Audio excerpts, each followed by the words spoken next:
Two high school football Goliaths meeting on the field today at AT&T Stadium in the 6A Division I state semifinals. The Allen Eagles and the Duncanville Panthers both undefeated. Welcome to AT&T Stadium alongside LaDarren McClain. I'm Doug Anderson, and this is the Texas Football Magazine from 1998. Dat Win is on the cover, and Allen is a relatively small 9-5A program with 2,500 students enrolled.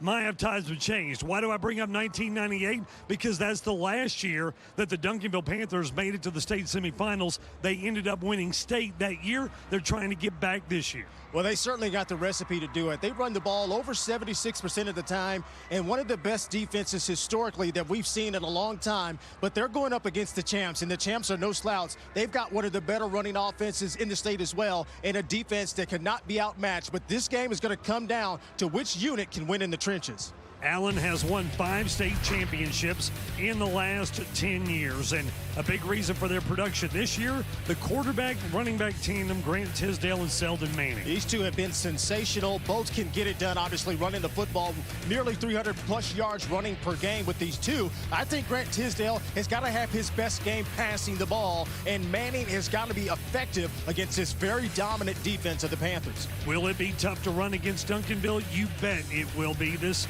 defense only allows 23 yards rushing a game, and they showed that prominence and that ferocity against South Lake Carroll last week. Well, they just seem to be 2 steps ahead of every offense they played this entire year, and against the South Lake Carroll Dragons, it got the Dragons so far out of their game that it was something that we had never seen before. But if you look at the numbers, and the numbers don't lie, they have players that can run all over the field, and they dominate, and they have a tenacity and a swagger about them that's really unmatchable. One of the best defense we'll see in the state of Texas. Two coaches running great programs, and for more on those guys, let's send it down to the field and check in with Chris Mikoski. And Doug, the buzz is starting to grow down here at field level. Of course, folks starting to take their seats, quietly talking to themselves, waiting on the moment where they can start scream their head off for the next few hours for this gargantuan matchup. Let's look at how these two teams and their coaches got to this point. Terry Gamble's Allen Ball Club had not been its usual dominant self in postseason play until last week. The Eagles followed up on a 7-point win over the Woodlands with a 51-7 thrashing of Waco Midway at Baylor's McLean Stadium. Allen generated 5 turnovers, and Grant Tisdale racked up 4 touchdowns. The defense for Duncanville's head coach, Reginald Samples, has allowed just 13 points over the last 3 rounds, including only 7 to perennial powerhouse South Lake Carroll and their Landry Award winner, T.J. McDaniel, last Saturday. Samples knows his D is awesome, but the all-time greats are all champions. The Panthers are 2 wins away from adding their name to that list.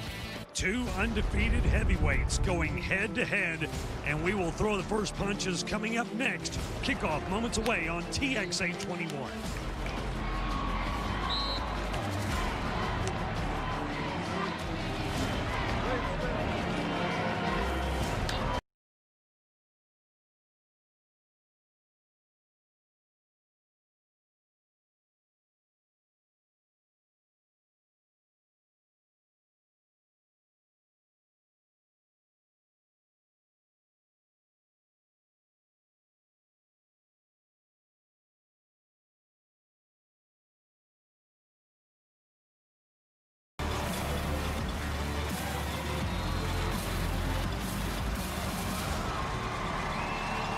Allen and Duncanville getting ready to kick it off. The Eagles won the toss. They elected to defer, and thus they will be kicking away to Duncanville.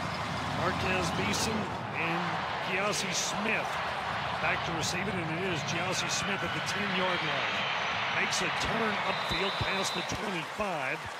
And that's actually Beeson who picks it up around the 27-yard line. Let's take a look at our keys to the game for Allen. Run for your life, and that doesn't mean run away. That means you have to run the football to be successful today. Less action for Jackson. They've got to contain Jaquindon Jackson, the quarterback for Duncanville, and find a way. That's what The champions always do, and that's what Allen's done throughout the playoffs. Yeah, for the Panthers, they have to tackle Tisdale. Tisdale accounts for 242 total yards of offense for the Eagles. All about options. Jackson, Smith, Walker, Beeson. They have to be formidable tonight and cool under pressure. You know the champs have been there and done that. They got to handle the pressure here tonight. Hand off up the middle. Big hole. Midfield. To the 30. All the way to the house for the Duncanville Panthers. Tristan Smith on the first play of the game. Yeah, they came to play. 73-yard touchdown run for Tristan Smith. It's all about this offensive line setting the tone. 280 pounds per man.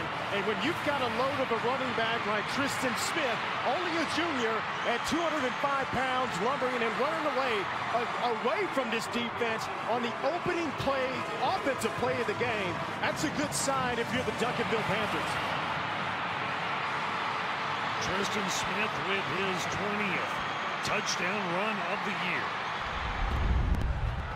What a way to start the game for Reginald Samples and his ball club. The extra point was good, and they lead 7-0. Now, I thought the intensity, you might have to settle in. There's the scoring drive there. One play, 73 yards. Pretty nice little dash there in 8 seconds, getting down the field for the big fella. But I thought the intensity might be too much early for Duncanville. They would take some time to settle in. That ain't the case. They come out firing on all cylinders, and now you spot them 7 points, and this defense can pin their ears, and this is a defense that the likes of Allen has never seen before, and they've got to come out with a game plan to attack this Panthers defense. Well, notice has been served. Duncanville is here to play. Kick into the end zone. Raylan Sharp will take it out. At the 15. Sharp across the 20 will be stopped at the 23-yard line. So that is where Allen will start their first possession. And this is really the matchup that we wanted to see from the beginning. The defensive line for Duncanville against the offensive line for the Allen Eagles. You know, is the hype, is what they say about this Duncanville defense. A front four, front seven that has dominated and obliterated everybody in its path. But Allen really touts one of the best offensive lines in the state. 297 pounds per man up there, technically sound. Can they get the job done? This is the moment in the game that will decide the game. Tisdale in trouble, and he is sacked at the 15-yard line. Charleston Craddock, who had 2 sacks against Carroll, checks in with his first along with Kamarja Kinney. Well, he's got 24 pass pressures on a quarterback the entire season, and there's the stunt. It's the same stunt they did against South Lake Carroll. South Lake Carroll didn't have an answer for it the entire game, and that's a good sign. They're getting pressure with their studs up front. Tisdale, quarterback keeper, heads right, finds some room across the 25, out of bounds around the 28-yard line. So a nice run by Grant Tisdale to buy back some of that yardage that they lost on the sack. And that will bring up 3rd down. Well, he's got to be the X factor. You know, they haven't played many quarterbacks that are pure running threats. Grant Tisdale is a pure running threat. He has to be the X factor, and with his arm as well. Pass to the slot, caught, good for a 1st down. That reception goes to Juwan Mason, and Mason will move the chains for the Eagles. And see, you see a quick adjustment in the passing game. It's got to be quick and out. You can't stand back there and let these receivers get 15, 20 yards downfield. The pass rush is too good. So you have to catch it, snap it off quickly, let these guys make a play and make a guy miss. Stacey Brown made the stop. Tisdale wants a deep ball, has a receiver, Weiss, caught.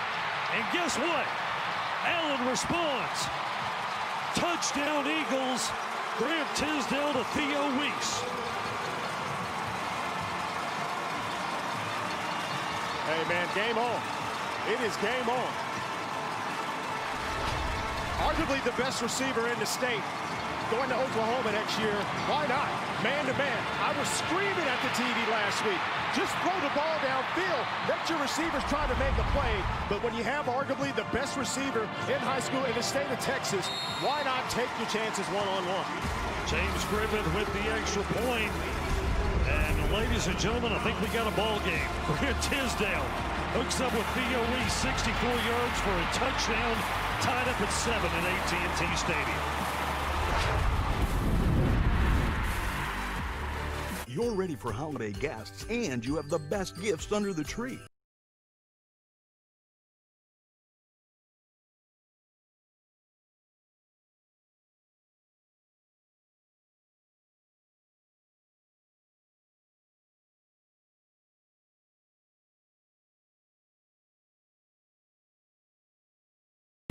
Tie ball game, 7-all between Allen and Duncanville. Let's send it down to the sideline and check in with Chris.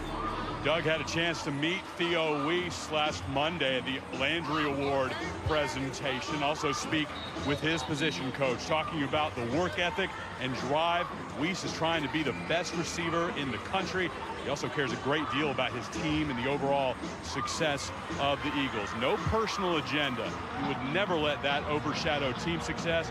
Even if he only gets 2 targets a game, coaches say he'd never say a thing about it, but safe to say he'll get a few more than that today. I would imagine. He's going to have to. And he's the one guy, the game breaker on that offense that can go toe-to-toe with that secondary of Duncanville right off the bat. They took advantage of that. Kick will sail into the end zone, and the Panthers will have it on their own 25-yard line. Only one offensive play for Duncanville on that first possession. It was a 73-yard touchdown run by Tristan Smith. So perhaps this time we'll get a chance to look at Jaquindon Jackson, their 6'2", 205-pound junior quarterback. Duncanville offense with 3 300-pounders up front, led by Jordan Phillips, Jousey Smith, and Zariah and Marquez Beeson. 3 of the receivers that Jackson will target today. Tristan Smith with another nice run. Goes left, out of bounds across the 40-yard line, up to the 42. 17-yard run for Tristan Smith. Well, Waco Midway was able to run for 215 yards last week against this Allen defense. And this offense averages 302 rushing yards per game. One of the top rushing offenses in the state. And if they can get Tristan Smith established, this opens up everything. And their best player hadn't even touched the football in Jaquindon Jackson. Jackson a toss to Smith. Jousey Smith stopped at the line of scrimmage. Take a look at that Allen defense. Up front, you've got some good ones. Emmanuel Nokori, Seth Mason, and Jayden Jernigan on that front line. In the linebacking core, Jayden Healy. In the secondary, Mo Perkins, KJ Willie. A couple of the names you will hear today. This secondary's got to be good tacklers, and they typically are. They're always disciplined on Allen's defense. Play action, and Jackson nowhere to run. Picks up about a yard. Making a long 3rd down for the Panthers. You watch this play again, you see Jackson trying to go left, just bottled up. The won't read. Number 97 does an excellent job in the zone read. He plays the quarterback, but also plays the running back. And that's outstanding defense. And if you can put this offense on 3rd and medium, 3rd, 7, 3rd and 8 or more, this defense has got a fighting chance. Jackson, the rush is on. He takes on midfield, spins for a 1st down before he's pushed out of bounds. There's the difference that a playmaker like Jaquindon Jackson can make.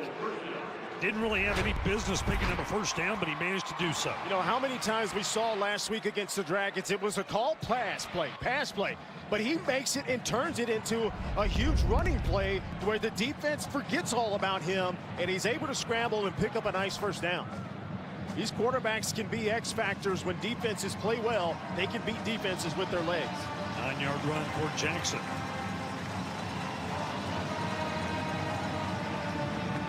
Of Smith, And Smith pushes his way 8 yards inside the 40 to the 39-yard line. 2nd down and 2 coming up, and Tristan Smith cashing that Allen defense so far. He's been impressive. Impressive. A tough 91 yards last week, rushing on 14 attempts and a touchdown. He's going to be the workhorse again today. I think they continue to pound him, set them up on 2nd and mediums, 3rd and shorts. This offense is going to be very, very good this afternoon. Back to Smith. Smith stumbles through tacklers, picks up the 1st down to the 30-yard line. Another 9-yard pickup for Tristan Smith. This is all Tristan Smith here. The defense, they got a perfect defensive call on, but they're in position and they still don't make a play. And Tristan Smith able to make guys miss. There's his numbers on the season. What a force he has been in this offense. Jaden Healy with the tackle. Duncanville from the 30-yard line. Jackson, quick toss. Inside the 20-yard line, or down there, is Roderick Daniels. Picked up enough perhaps for a 1st down, and you take another look at that catch by Daniels. I mean, they've got so many guys that can make moves in open space. They're comfortable in their bodies. And so it's got to be on Allen's defense. They've got to gang tackle, maintain good tackle integrity, and keep their distance and get the guys down quickly.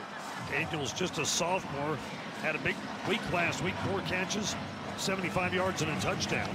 9-yard pickup here, 2nd down and 1. Hand off, good for a 1st down. Javon Fountain inside the 5, touchdown. Javon Fountain, the 5'9" senior, takes it in from 21 yards out, and Duncanville retakes the lead. That's a typical Duncanville drive. Look at the offensive line. They pull the backside tackle, Samari Diggs and Joshua Qualls, the right guard, and they do like a little smash play. It's kind of a little power play, if you will. And Fountain is able to gash this defense, and they're off and running once again. Victor Escalona with the extra point.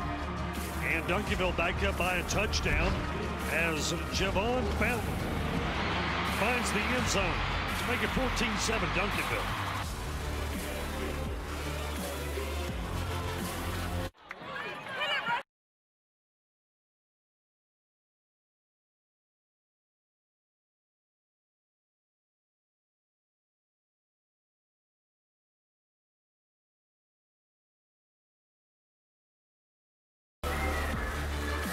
Duncanville leading Allen 14-7 in the 6A Division I state semifinal. Javon Fountain with a 21-yard touchdown to cap the drive, and you talked about it in the break, LD. What a change of pace Fountain can be from Tristan Smith. 2 different running styles. You know, you've been chasing Tristan Smith. He's been running over you and through you and around you. And then here comes Javon Fountain, a little bit faster, quicker, sleeker type running back. And it's a nice tandem in the backfield. Right now, Allen having trouble defensively. Waylon Sharp will let this one bounce in the end zone. Allen will take it on the 25-yard line. Allen with playoff wins over Rowlett, Rockwall, the Woodlands, and Waco Midway.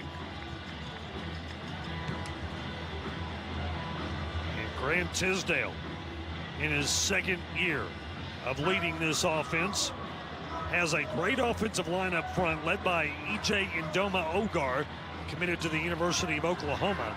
So Tadrian Brooks, game time decision, he was out today. They scratched him late, so the SMU commitment will not be a part of the offensive line this afternoon for Allen, and that makes a big difference against this Duncanville defense. Absolutely. You want all your big bullets, if you will, available, and you want one of your studs up there, and Tadrian Brooks, certainly a leader up front. We keep an eye on that because they do love to run the football. 77% of the time they're handing it off and trying to get some ground game going. Hand off to Manning. Picks up about a yard, perhaps, and that's it. And here's the defense that we talk about for the Duncanville Panthers, led up front by Craddock, Mitchell, and DeBraylin Carroll. Marja Kinney is a pass rusher from the outside. The linebackers include Anthony Cruz, who had a pick 6 in the game last week, and in the secondary, Stacy Brown and Trayshawn DeBones. 3rd and 7. Tisdale in trouble. Breaks out of a tackle. Tisdale still on his feet, now goes down. Wow, Grant Tisdale fought for his life, but too much Duncanville. Charleston Craddock finally brought him down. And that pass rush is relentless, and this is one thing Grant Tisdale has to advantage. You've got to be mobile. You've got to keep the play alive. That's the only way you can make big plays against this defense more times than not. And you just see there's Carroll, the first guy to get to him. And that pressure stays on, and they get the tackle. Kerrion Howard is back to receive the punt for Duncanville. Good spiraling kick. Howard will take it at the 25. Heads back to the 20. And now we'll try to make positive yardage. Back up to the 27.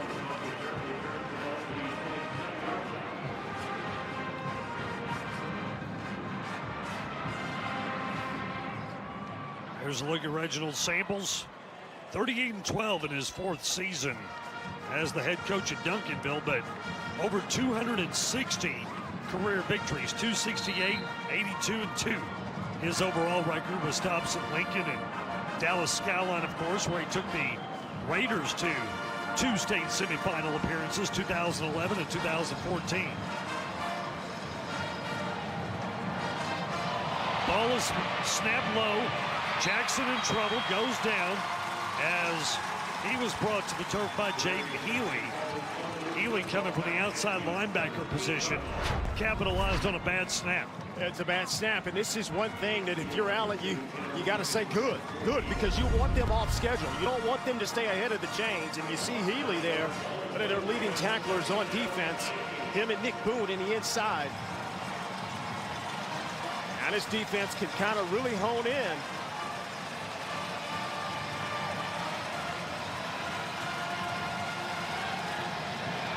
Off Smith.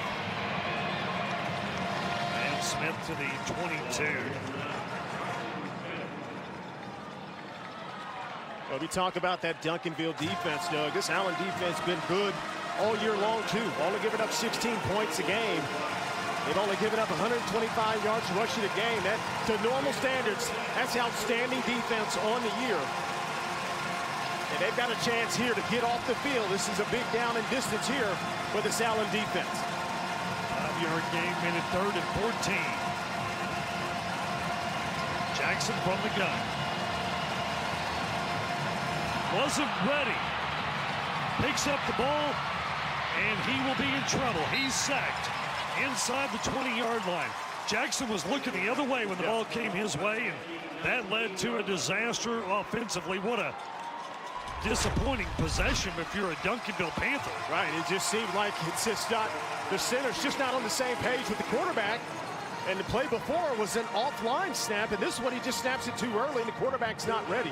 These are the types of things that will get you beat. And as talented as they are, they still cannot afford to give freebies and make mistakes like that against the Allen Eagles. Anthony Cruz with the kick. Fielded at the 45 by Sharp. And Raylan Sharp across midfield to the Duncanville 49-yard line. Well, the Allen Eagles are trying to win their 6th state championship. Ironically enough, even if they do, they would still only be the 3rd most decorated team in Collin County. Salina with 8 state championships. Plano with 7. Of course, the last one coming in 1994 for Salina, 2007, and all of Allen's championships have been since 2008. They won, of course, last year. Just think about it, too. You know, they won the state, obviously, last year, but the year before, they lose in the state finals. So it really could have been some big-time state championships. What an amazing run for the Allen Eagles. Really unprecedented almost in Texas high school football history, as the throw to Darian Sheffield is caught, good for a gain of 3. 2nd down and 7 coming up. Yeah, it's a nice little battle down there. You've got Ogar, number 75, the left guard, and Demerja Kinney going at it each other on that last play. Theo East took the screen, and actually that was Blaine Green with the catch. Green worked his way close to first down yardage, about a yard shy. Anthony Cruz coming in and cleaning things up. These are high percentage plays here in this Allen offense, and they do this just as good as just about anybody playing. Two backs in the backfield. Hand off Manning. Manning will pick up the first down. Zelda Manning almost 1,200 yards on the year and 15 touchdowns.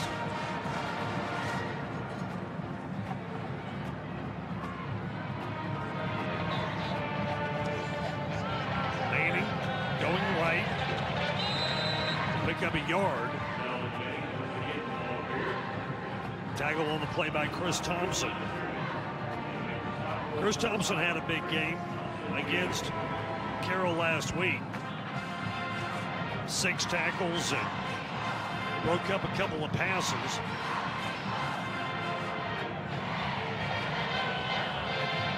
Tisdale with time. Throwing downfield incomplete. Bryson Green, the other Green twin, the intended receiver. That ball falls to the turf to bring up third down for the Eagles. I like what they're doing here offensively. They max protect. They keep everybody in except 2 eligible receivers, both running post corner routes, and he picked the one matchup that he liked. The pass was just a little bit too far, but I like the idea of attacking this secondary. Tisdale tries to run it up the middle, and the Duncanville defense says no, sir. Kamarja Kinney, who had 3 sacks against Carroll, makes a big tackle on Grant Tisdale. And give an assist here to Braylon Carroll. Watch him in the middle. He just clogs everything up. And Kamarja Kinney comes in and cleans everything up. So that brings up fourth down. These guys are so disciplined up front. As talented and as physically imposing as they are up front, they do play sound, technically sound football on that defensive front. There's a look at Braylon Carroll, kind of the emotional leader of that Duncanville defensive line. Not only is he an extremely productive player with over 20 tackles for loss this year, but second-team academic All-State as well. So getting it done in the classroom alongside those great numbers. So he's a smart war daddy then. Yes. You know, I've always called him the war daddy in the middle of that defense, and you got to have one, and you're lucky to have 2. And I think we hadn't said much about James Mitchell yet, but he's equally as dominant in the interior of this defense. And these 2 bookends, Craddock and Kinney, tell you what, if you can make it past that first level, that's a feat in itself. But they've got some linebackers in Thompson, Cruz, and Thursby. It's just outstanding. But it starts with 55 in the middle.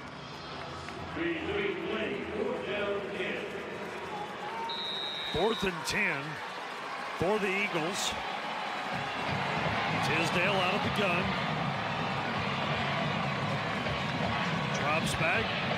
Now will step up. Penalty flag as Tisdale is taken down by Chris Thompson, but let's see what number the 75. penalty Okay, is. Looks like holding. They're going to decline it. Okay. Holding. Offense, number 72. That penalty is declined. First down, Duncanville. So Duncanville holds on downs. And take a look at the holding penalty.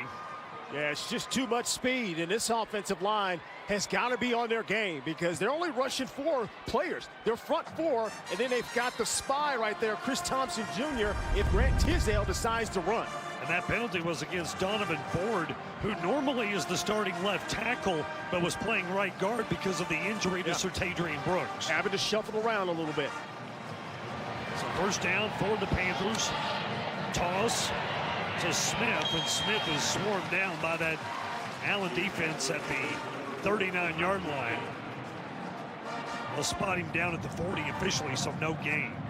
And that's a little bit better pursuit there by the Allen defense. You saw some of those linebackers get over there pretty quickly. And great defensive play by Moke Perkins. You know it's coming your way. What an exciting first quarter. And a very exciting first quarter comes to an end at AT&T Stadium. 6A Division I state semifinal. Duncanville leads Allen by 7.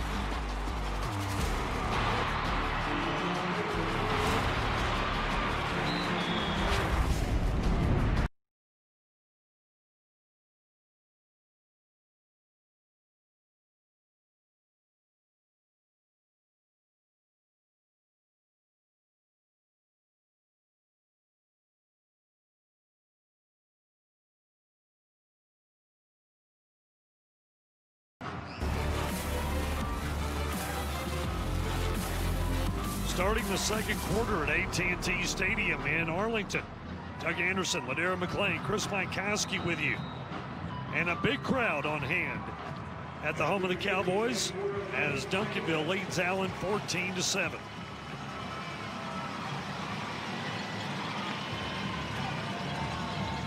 Jackson pump fake. Now stops, delivers downfield, open receivers, incomplete. Tossed it over the head of Zariah Beeson. Could have been a huge play. Duncanville trying to make it to the state championship game for the first time since 1998. Allen trying for a repeat in Class 6A Division I. The winner will most likely take on Galena Park North Shore, who is running away from Lake Travis late in the fourth quarter today, 51-10.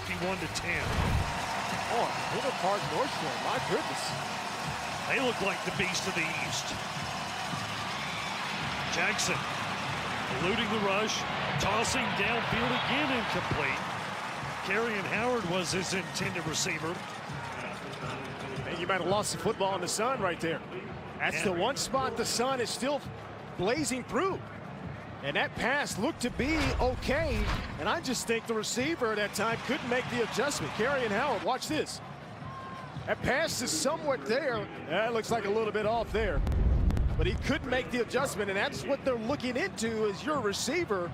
So advantage going back towards Allen. The elements of good AT&T Stadium coming up, I guess. Spiraling kick inside the 20-yard line, returned by Sharp. That big block opens up a hole for Sharp to go across the 30 and taken down at the 30-yard line. Send it down to the field, Chris Mykowski. Doug, the heart of this Allen football program is manager Jordan Kaufman. He's been with the Eagles for almost 20 years. He's at every practice, in every game, leads the team out of the tunnel, and is a huge part of the family. Coach Gamble calls him an assistant coach, talks to the team every week during practice, and if they're not playing well, lets the coaches know at halftime the Eagles need to pick it up. They call him J Money, the #1 fan of Eagle football. Tisdale heading right, weaves through a hole across the 40 and up to the 44-yard line. A 14-yard gain for number 14, Grant Tisdale. Teams that have had a semblance of success against this defense has had a dual threat quarterback. Grant Tisdale could be one of the best of them all. And if he's able to make a run threat and do his normal game, this kid's run for over 1,000 yards coming into today's game. He can do that. This offense should put up some nice yards. Tisdale deep, Weiss incomplete. No flags as Weiss was covered by Ennis Rakestraw, the junior defensive back from Duncanville. Well, I think that's best on best. I think Rakestraw is their best cover corner. And you've got to have him on arguably the best wide receiver. That's a nice matchup. It's always going to be 50-50. The receiver's going to win more chances, but that defensive back's got to win his share too. Tisdale to Weiss. Tries to make a move with his legs. He's pushed out of bounds at midfield. They'll say he stepped out actually around the 49-yard line, so a 5-yard pickup for Theo Weiss. Well, Rakestraw's got to get out of the game, got his hat knocked off, but this is just a high percentage play. Little hitch route to the boundary. Let your guy make a play. Allen calls timeout. Allen, that's their second timeout of the half. Second timeout of the half for the Eagles, brought to you by Texas Scottish Rite Hospital. We'll take the timeout as well. Duncanville leading by 7. You're ready.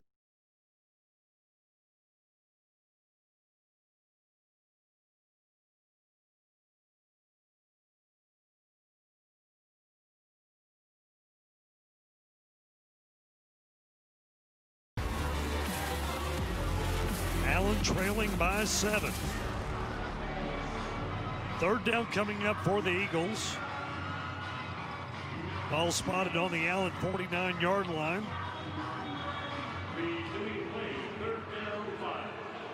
Grant Tisdale, 30 touchdown passes on the year coming into the game.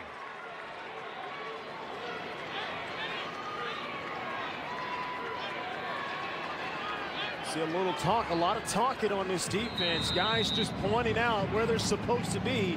Now they've got a little bit of a quick substitution on defense. Here we go. Tisdale, toss it, complete. Good for a first down. Catch made by Darian Sheffield into Duncanville territory at the 44-yard line. That's a great throw there by the quarterback, Grant Tisdale. Zone defense and an even better route by Darian Sheffield to sit in that hole. Not a whole lot of space. Show your numbers, make the play. Tisdale wants to run.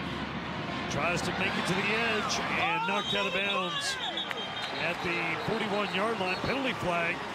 They're going to nab Duncanville with a late hit. That's Stacy Brown, the Missouri commit.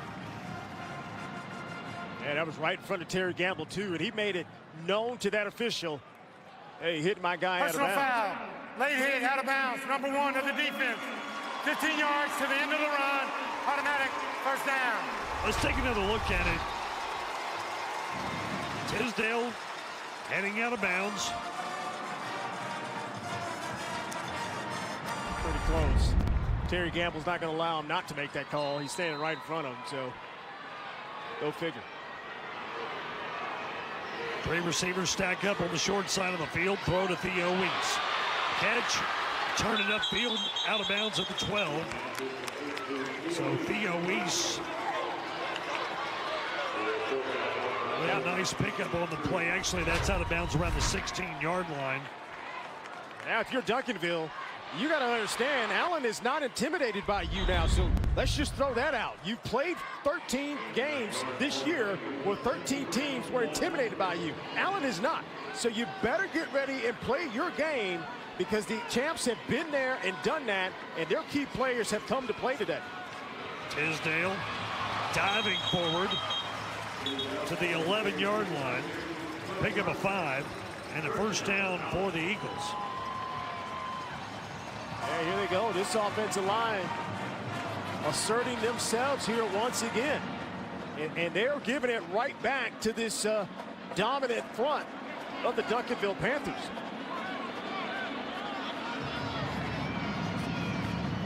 Tisdale to Weiss in the end zone. Caught for a touchdown. And Theo Weiss outfights in this Rakestraw for the ball. His second touchdown of the afternoon. And they just do the simple things so well. Offensive line starts to protect. They make good catches. This is an outstanding throw. Only place his receiver can make the play, and why not? Theo Weiss going up, and the coverage is excellent, but the pass and the catch is that much better. Griffith with the extra point, and the ball game is tied. Allen and Duncanville knotted at 14, 10 minutes left in the first half.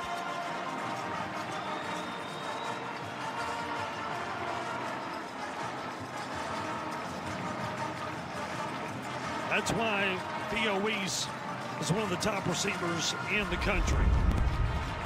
Now that back shoulder freight is almost indefensible. I mean, you can't if the pass is there, the receiver, as talented as Theo Weiss is, nothing the defender can really do. The run for Allen, very similar to that of a college football team that we know very well.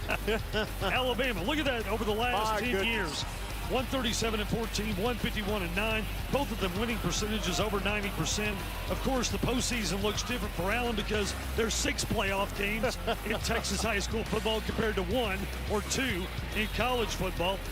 But, 5 national championships, 5 state championships. Those programs mirror each other remarkably. It's amazing that when I saw that stat coming through, I know you sent it out. I said, this is incredible to look at that they're right there. And how about Allen getting that kind of respect with Alabama? Hoover in Alabama, the top Alabama high school program, if you will, for years. They're not even at that level, if you will. So that's incredible.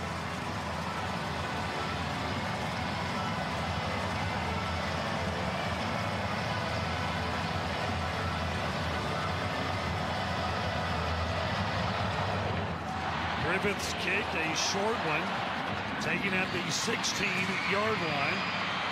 Turning it upfield with lots of room to run. Davian Walker. Walker down the far sideline, inside the 20. Penalty flags coming in on a horse collar, but a huge return for Davian Walker. Speed, speed, speed. It is just killer.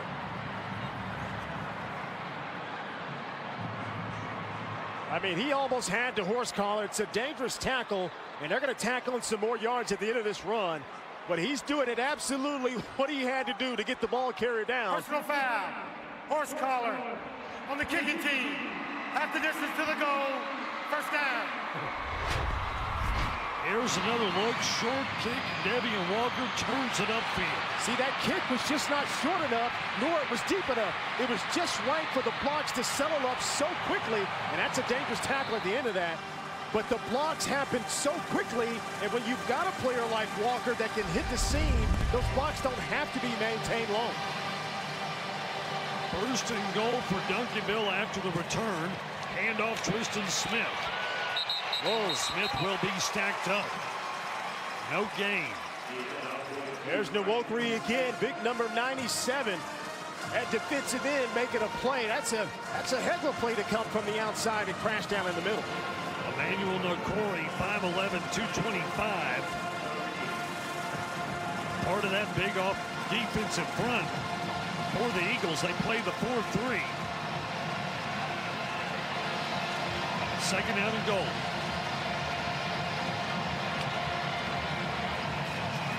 Jackson, keeper, moving left, inside the 5, cuts back, touchdown. Jaquindon Jackson with a 7-yard touchdown run. And Duncanville jumps right back on top, 20-14. Well, he's just one of these gifted quarterbacks in the state of Texas that is a fierce run threat, and that zone read option is lethal. And you see they have play going back the other way, and they pull the backside right tackle, the right guard, and then it's just a superior athlete making a play. Jaquindon Jackson putting them back on top.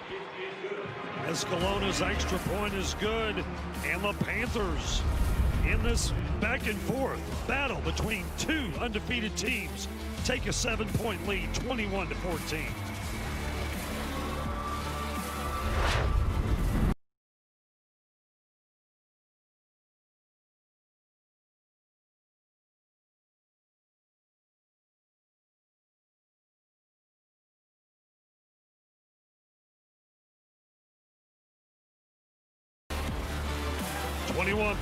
Duncanville.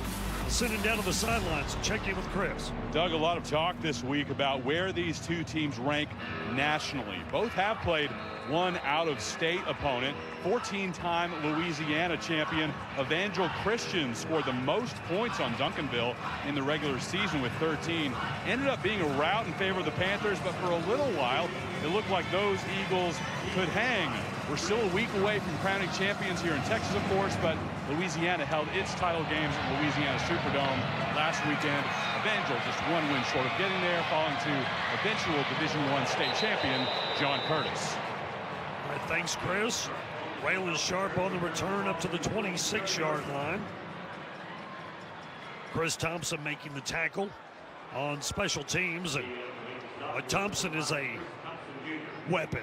I mean, he is. Terrific linebacker, and also in on the special teams play as well. Well, he's really that new mold of linebackers at 6'2", 190, and a punishing tackler, as you see at the end of that return, and so versatile.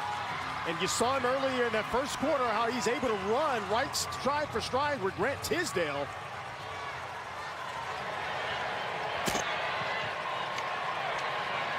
Handoff. And a struggle to the 30-yard line for Selden Manning. Manages to pick up 3, second down and 7 coming up. That's a pretty impressive run by Manning because there was really nothing there. And he scored it out to get 3. And you got to like that if you're Allen, because that gives you a chance on these second and mediums. You want to continue to try to move the chains, try to stay ahead of the chains if you can. Tisdale dumps it off underneath. First down to his tight end, Elijah Fisher. And Fisher picks up about 14 in the first down. There's that quick passing game, the quick throws. When you can get the ball out of the quarterback's hand, this offensive line don't have to protect long. And if you can keep 14 upright, his jersey clean, he's going to have an effective day throwing the ball. Tisdale in trouble. Tackled down at the line of scrimmage. Trying to force a run play, but Charleston Craddock, who is just a monster on the outside, was able to chase him down. Now we have a Duncanville Panther a little slow to get up, and that is Craddock.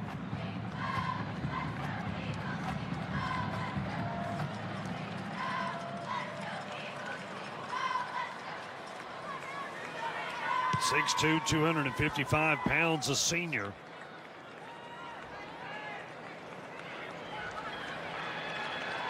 A little cramp, it looks like right there. Able to walk off on his own power.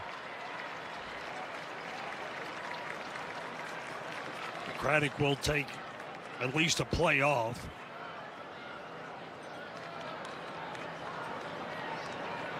Second down and 10 coming up for the Eagles.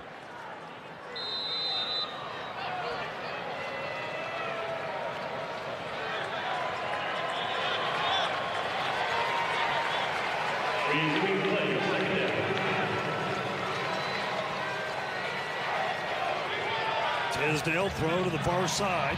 Caught by Blaine Green. Breaks a tackle. And up to the first down marker at the 46-yard line of Duncanville, a 10-yard gain. Duncanville brings a little bit pressure right in the quarterback's face, but it's a hot route on, and he gets the ball out quickly, and Blaine Green makes a guy miss. Or excuse me, Bryson Green, I should say, number 19, makes a guy miss. That's how you convert in the teeth of this defense. Make these defensive backs be tacklers. Yeah, my apologies. Bryson Green, not Blaine Green. Well, they look the same. 8 and 9 look bunched up together, look the same. Well, they wear 18 and 19. They're both 6'1", both 185 pounds. 66. I mean, 5-yard penalty, still first down. I think understandable where you might get confused on that. Yeah, you almost can't know who they are until they turn completely back to us. Then you can kind of see it cleanly. Big number 66, he's into the game, and replacement there, Caleb Bay-Singer. Ball back to the Allen 49-yard line after the penalty. Tisdale scrambling, trying to find some running room, making Eagles miss until he picked up a couple of yards. Finally tackled by Jadarius Thursby. That's a heck of a play. Oh, man, just to get something back towards the line of scrimmage. And I want to give Tisdale credit because, and no offense to Will Bowers, the quarterback for South Lake Carroll, but Bowers was in that position a lot last week and lost big yardage because of it. Tisdale was at least able to make a yard or two. That's what you have to have, a mobile quarterback that's elusive enough against this front four.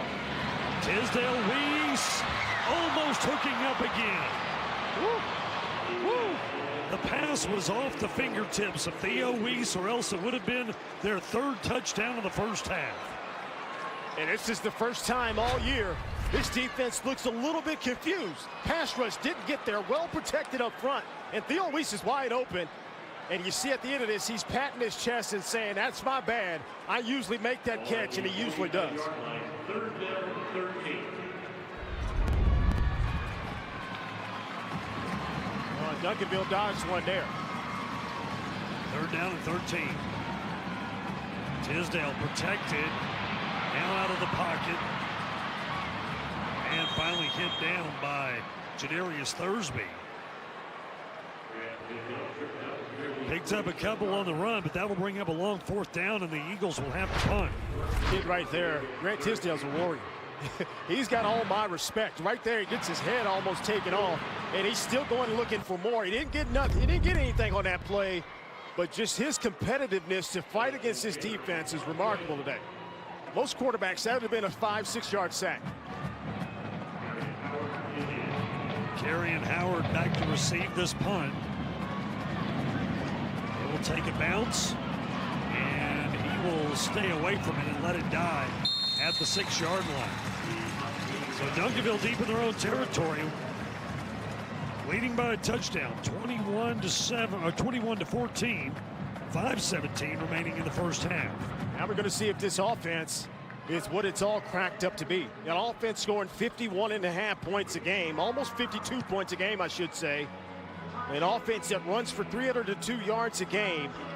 Can they drive the length of the field and give them some separation in this lead?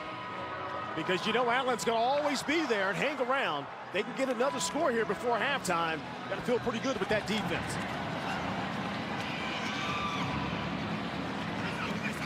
Handoff, Tristan Smith. A couple of yards on the pickup there. There's a chance for this Allen defense.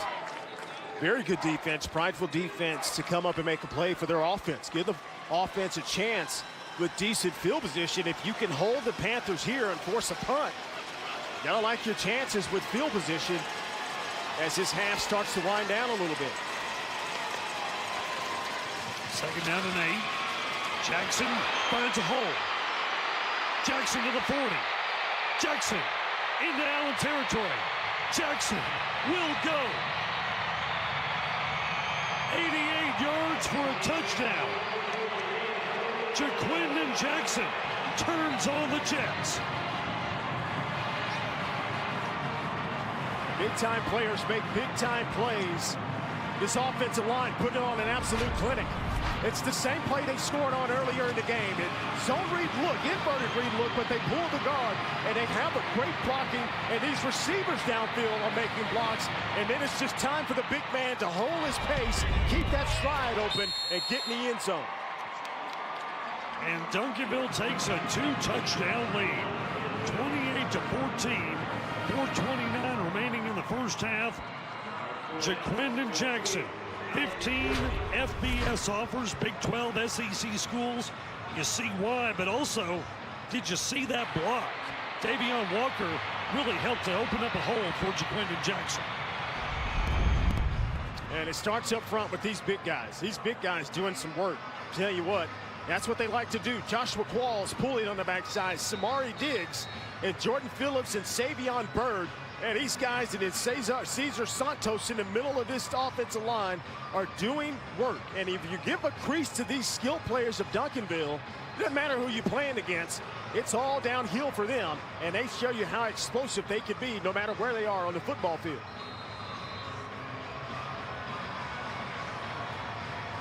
Tremendous athletic performance by Jaquindon Jackson on an 88-yard touchdown run.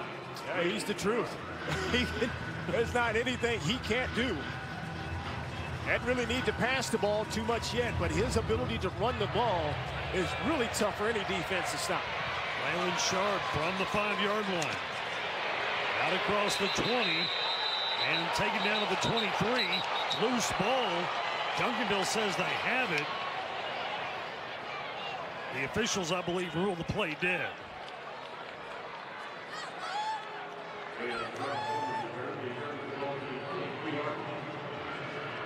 Allen with some work to do. Down by 2 scores, 4:20 left in the first half. And as long as they got 14 back there pulling the trigger, I think they're going to be okay. But it's going to take big plays.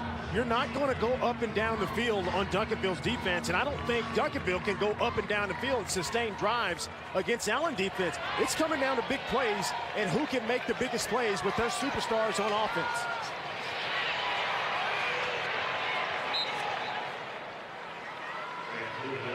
Carry for Tisdale up to the 27-yard line. Now plenty of time, 4 minutes left in the half. 1 timeout remaining. So those 2 timeouts they burned early this half could come back to haunt them. They certainly want to be able to maximize their time and effectiveness, try to chip out this lead a little bit. 4-yard carry for Tisdale. Second down and 6. Tisdale toss complete, 30-yard line. Waylon Sharp goes out of bounds at the 35, picking up a first down. Coming up at the half on the Nebraska Furniture Mart Landry Award halftime show, we've got highlights from the DFW teams who have already punch their way to the state championship next week, including the Alito Bearcats and the Highland Park Scots. Tisdale's pass batted down. That's James Mitchell, guy you talked about earlier. Yeah, what a freak he is. 6'2", 260 pounds, a junior. So versatile in that interior. Given to Braylon Carroll, and watch the pressure. You know, all defensive linemen are taught if you can't get there, get that paw up and knock it down. Tisdale on the slant. Complete to Waylon Sharp across the 40 to the 41-yard line. 6-yard pickup, 3rd down and 4 coming up. Grant Tisdale standing tall, Doug, back in the pocket still. He's been under siege since the first play of the game. Tisdale wanted to throw the screen, then thought better of it. Carries it up to the 44-yard line, about a yard shy of the 1st down, where it will be 4th and 1. Well, I think Grant Tisdale lost where he was on the field because he slid well before the marker, and I think if he just falls forward with momentum going for, he easily gets this 1st down, but he slides, and so they mark it to where the ball was, which was well behind the 1st line to make. 1st down to make. 4th and 1. And off.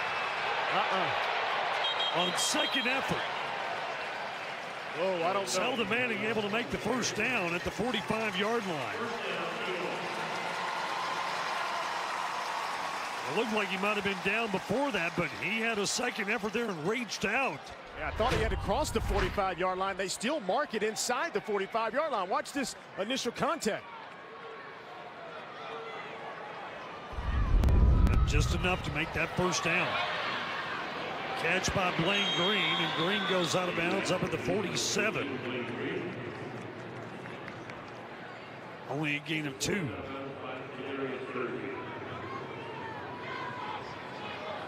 Well, here you go again. They're going 5 wide receivers.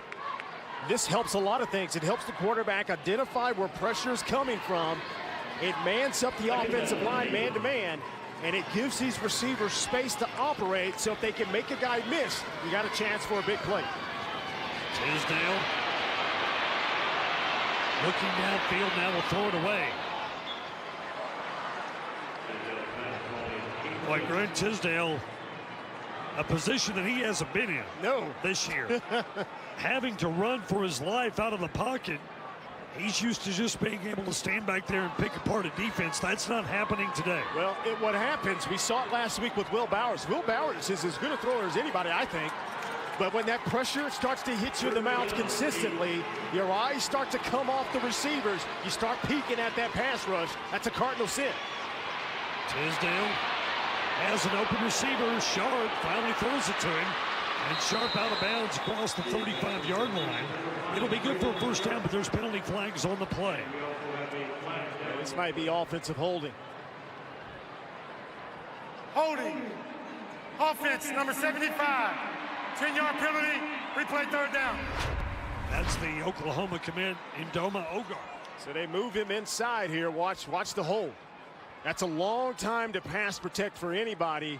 And there it is, almost taking the jersey off the defensive lineman.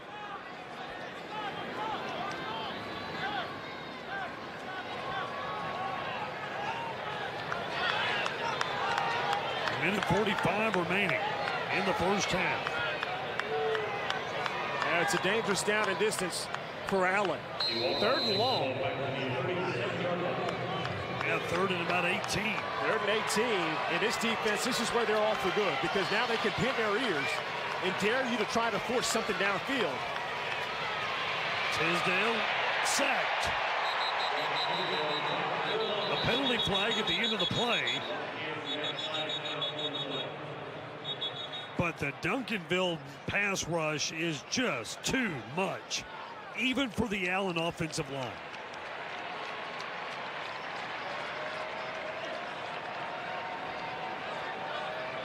And that's saying something. That's saying a whole lot. Personal foul. Hands to the face. Offense, number 75. 15 yards. Previous spot. Automatic 1st down. Not a good series for Big 75. There he is in the middle of your screen. Takes the hat off right there. That's DJ Jackson, big number 99. Yeah, he's trying to stop DJ Jackson, 5'10", 260-pounder. I'm not so sure if you're Allen. You don't hand the ball off here and punt. I don't know what Coach Gamble's trying to do. Clearly hands to the face. Don't need to argue that call. You holding up the game now. Duncanville has elected to decline the penalty. It's now 4th down. So Duncanville declines the penalty. Yeah, that's the right making thing. it 4th and 18. Yeah, the smart thing to do there. Go ahead and force that punt. Now you've got a minute 38 to do something with it, pending what happens on this punt return. You've got all 3 of your timeouts, so you could make a lot of haste here right before the halftime ends. But his half ends. Allen will get the ball to start the second half. Eagles with the kick. Penalty flag. It's going to be running into the kicker. Howard on the return will go out of bounds up across the 40-yard line, but let's wait for the official call as Duncanville did run into the punter, Justin Taylor, for Allen. Personal foul. Roughing the kicker. Defense, number 7. 15 yards from the previous spot.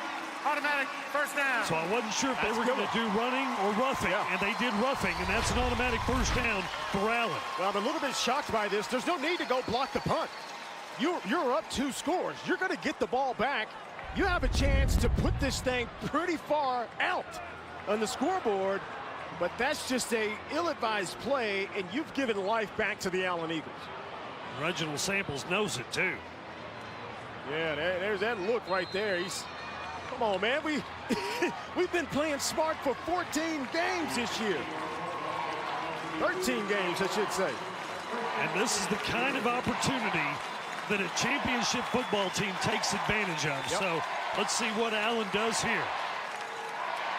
You got one-on-one at the top of the screen. He's all by himself.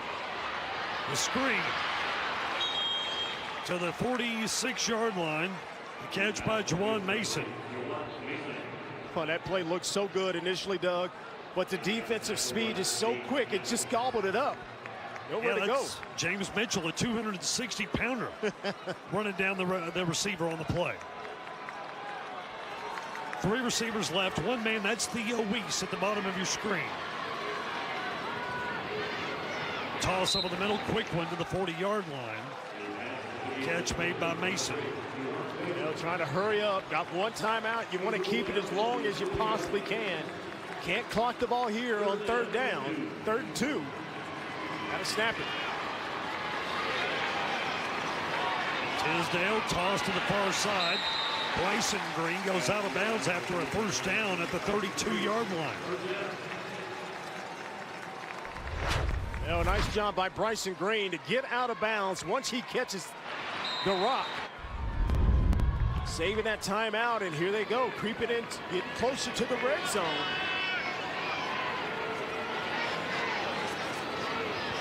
Tisdale going for the end zone. Incomplete. Allen fans wanting a penalty. No flags on the play. Bryson Green was the intended receiver. Ennis Rakestraw was the man in coverage. I almost thought Bryson Green might have stepped out of bounds. It looked like he might have stepped down. Now, one-on-one, they're going to get a lot of that this entire game. A lot of contact there. Looks like they're just letting them play.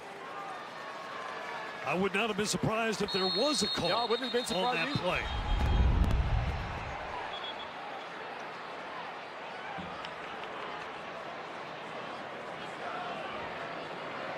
Allen head coach Terry Gamble. There is no delay. Please set the clock. 25 seconds. Pretty sure he's not real pleased with the officiating crew in the first half of this game.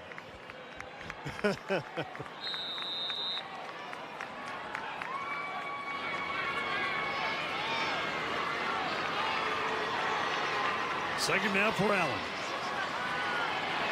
Tisdale throws it intercepted.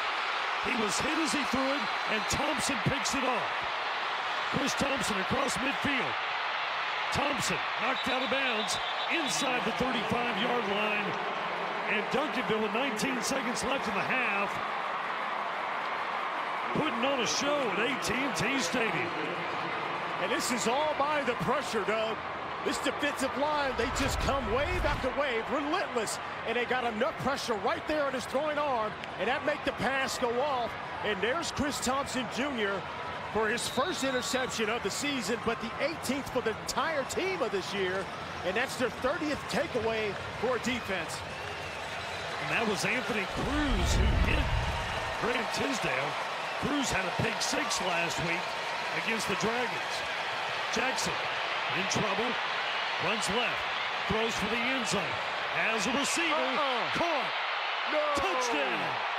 Wow. Wow. Duncanville touchdown, Davian Walker. Are you kidding me? That's not supposed to happen. Jaquindon Jackson putting on a show. Look, this is the same play they ran last week against South Lake Carroll. He ran it, but look at him square his shoulders. And I said, oh, he's throwing it away. But look at him stay on track, and that pass is absolutely on the money. And Allen is shocked right now. Duncanville is making a statement to the state of Texas and the nation. I mean, he tiptoes that thing. That is the... I haven't seen a pass like that in a long time. That was an unreal throw. Oh, look, To be on the run, to square your shoulders, and toss a dime into the end zone to Davian Walker. What a catch. What a catch. That's what I'm Walker saying. as well. That is amazing. Sean Robertson for DeSoto, when they won their state title, he made one of the best throws I'd ever seen anybody make. And this right here might just top that, the situation in the game. Okay, so see what he's seeing. He's getting pressure. Keep in mind, he's a right-handed quarterback. He takes a shot, squares his shoulder, and has enough strength to get that pass in there on the money. Is absolutely incredible. 35-14. Duncanville over the state's #1 ranked team, the Allen Eagles. They're doing the replay here on the big Jumbotron, and even Allen fans are going like, wow. That is a phenomenal play on the big stage.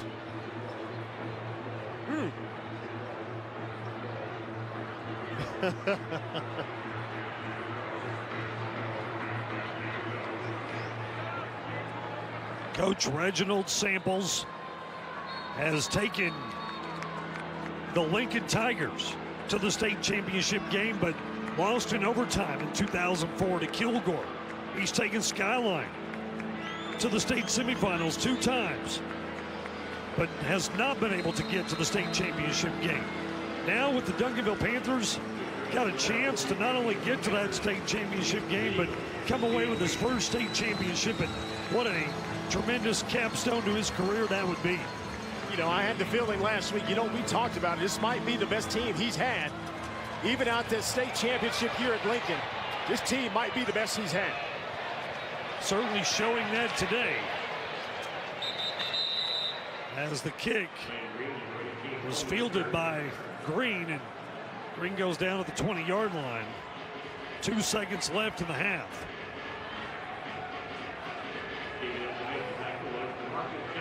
Grant Tisdale, you look at that left arm, you can see a little bit of blood trickling down from the elbow. Obviously has had his share of bumps and bruises in this ball game this afternoon.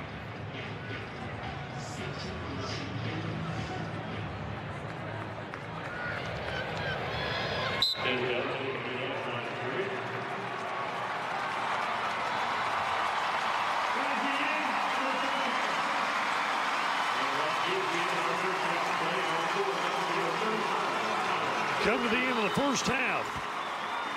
What a half for the Duncanville Panthers. 35-14. They lead Allen in the Class 6A Division I state semifinals. Let's send it down to the field. Chris with Reginald Samples. Thank you, Doug.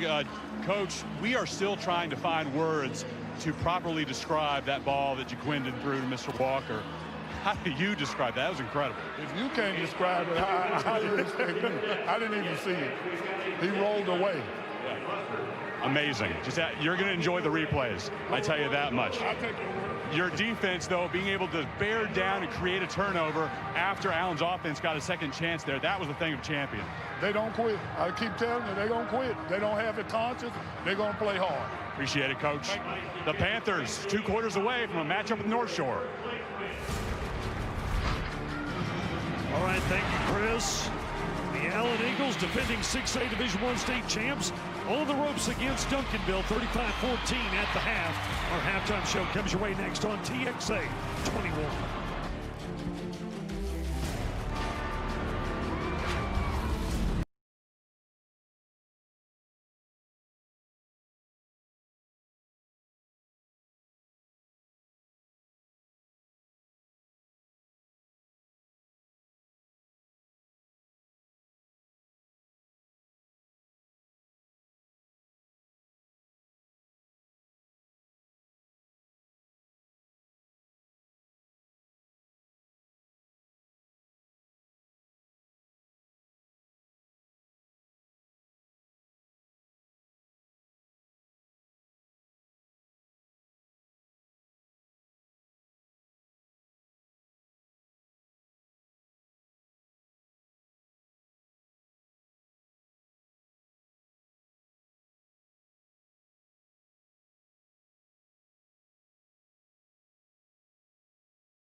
(35-14) the score, and before they kick it off for the second half, let's send it down to the field and check in with Chris. Doug got a chance to catch up with Coach Terry Gamble, a very short visit, focused and visibly frustrated heading out of the locker room. His simple answer to both of my questions was, we just need to play better. Score when they get opportunities, get stops on defense. Simple as that, Douglas. All right, thanks a lot, Chris. And I would imagine that Terry Gamble is a bit frustrated as he starts this second half. I think Duncanville's got a lot to do with that. Kickoff will be taken inside the 5-yard line, out across the 20 and up to the 25 for Raylan Sharp, and the helmet comes off in the process for one of the Allen Eagles. That was Z. McGee who lost his helmet, but Allen with the chance to establish something here in the second half, and they'll need a great drive to start this second half of the ball game if they hope to have a chance to mount a comeback. Yeah, just think about it. They scored on a big play to start the game.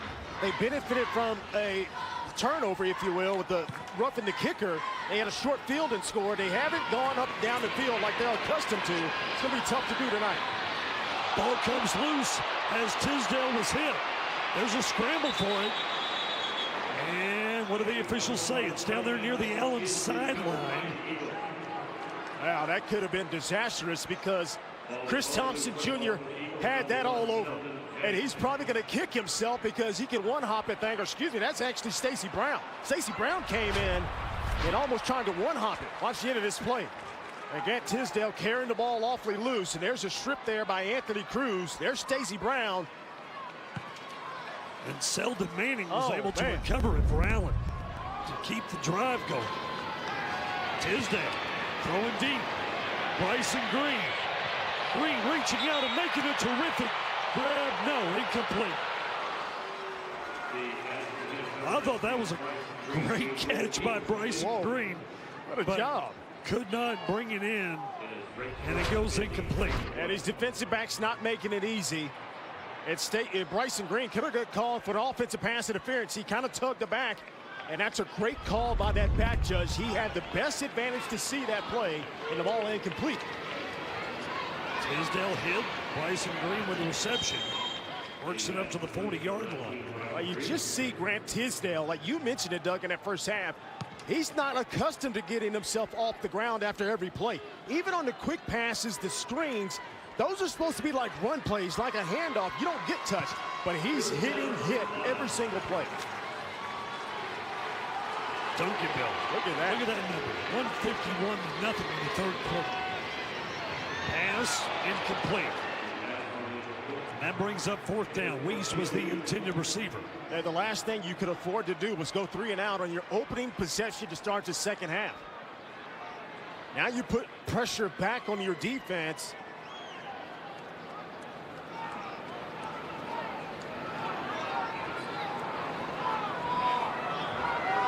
Justin Taylor on to punt. Back deep to receive it for Duncanville. Carry it out. Oh, fake. And it's a fake. Duncanville executes a perfect fake to the 10, 5, touchdown. How about that? Justin Hall, the outback, with a surprise that shocks AT&T Stadium. How about that? The Allen Eagles having something up their sleeve, and it's all about calling it at the right time. And the fake punt executed to perfection gets them back in this game. Reggie Samples like, what just happened?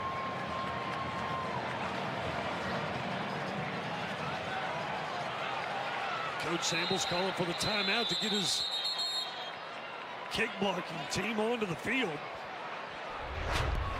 Take another look at this. A perfectly executed fake, and then look at the blocking downfield for Justin Hall. Yeah, that's a lonely feeling right there as Kerryon Howard, who's one of their better offensive receivers,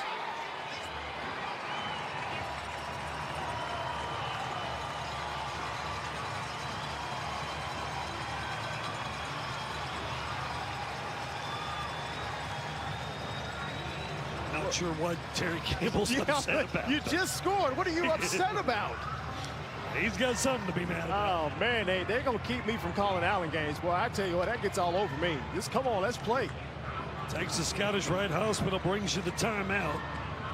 To handle when somebody has your number. This is a dogfight. It's, hey, great play. You got yourself back in the game.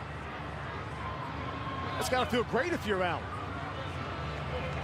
Justin Griffin on to attempt the extra point.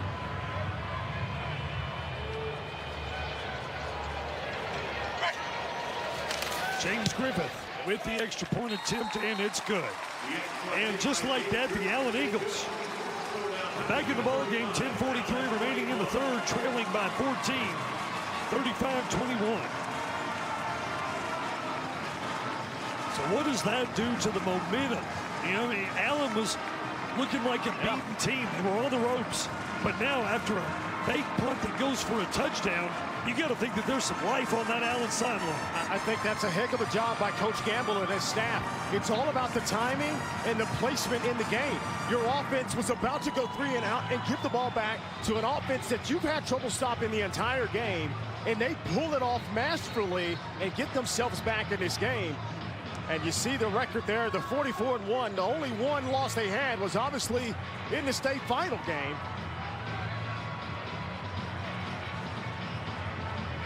Now, if you're Duncanville, you got to shake that off and get back to business. One thing we've seen in this game, though, is that every time Allen would to score, Duncanville had an answer. They've had a response. Now, what defensive adjustments has this defensive Allen done? One play, I can tell you right now, you better figure out the way to slow down number 3, the quarterback, on offense. Kickoff taken a yard deep in the end zone. Across the 10 up to the 14-yard line. Not much of a return for Marquez Beeson. And Duncanville will start deep in their own territory. Here's a chance right now to answer the call of the Allen Eagles. And for Allen, it's a chance for your defense. You had a chance early in that first half to pin them down. And then Jaquindon Jackson with 90-plus yards on a touchdown. Well, that's the guy that I think is the best player on the field. Yeah, he's wearing Duncanville blue.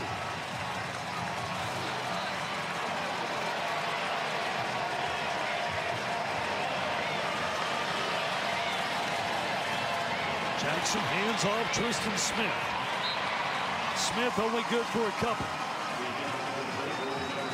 Up to make the tackle was Brendan O'Brien for the Eagles, along with the linebacker Marcus Thomas. Now Marcus Thomas playing that outside linebacker position of defense has a lot of responsibilities, and one of those is to key in on Tristan Smith and keep that outside contained on the zone read options. Second down and 8. That's false start. Penalty flag. False start. Offense, number 13. 5-yard penalty. Still second down. And this Allen crowd, which stretches from end zone to end zone on the lower 2 levels of AT&T Stadium, is really starting to make some noise here and get behind this football team, trying to urge them on to make a big defensive stand. And they need their defense to play. Their defense has bailed them out the entire year. And a tough win a couple of weeks ago against the Windlands and won by 7 points there. So their defense is going to have to come up and make a play here. Jackson breaks the tackle up to the 18-yard line. Brendan Jackson with a run of 6. Bringing up third down.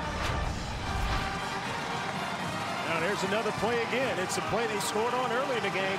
This time they bring Savion Byrd. He's the left tackle, and they get enough yards to make this respectable. It's a 3rd and 5, 3rd and 6 right now. Big third down for Duncanville. Well, will Allen start to bring a little pressure? Will they sell out? And if you do that, if you don't get home, it's going to leave Quinton Jackson one-on-one. And he's been able to break this defense down.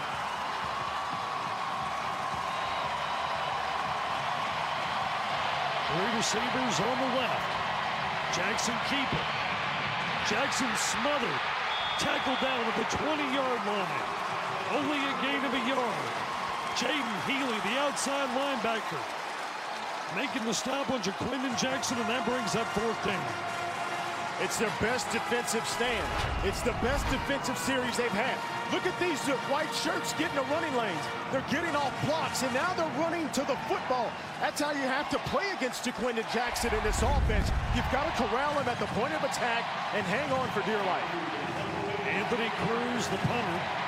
Raylan Sharp back to receive it at his own 45-yard line.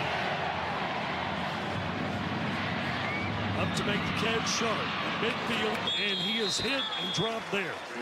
So Allen will take over, trailing by 14 when we come back. 35-21.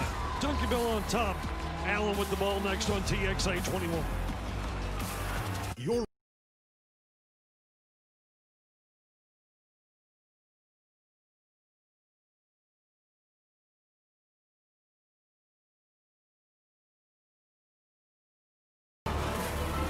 Duncanville defense has given up just 60 points all year, but given up 21 today to Allen so far, by far the most that any team has scored against this Duncanville D.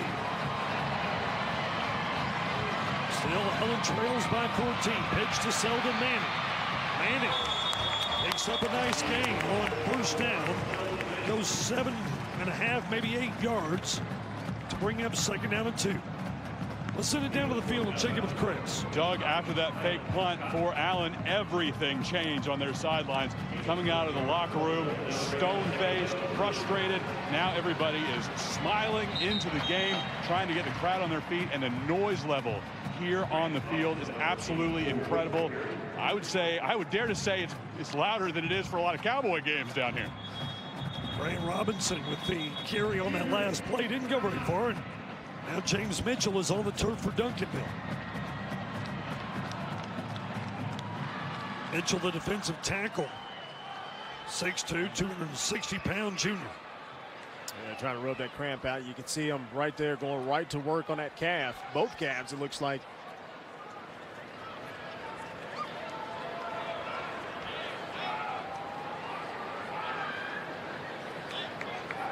Big physical interior defensive lineman. They certainly need him back.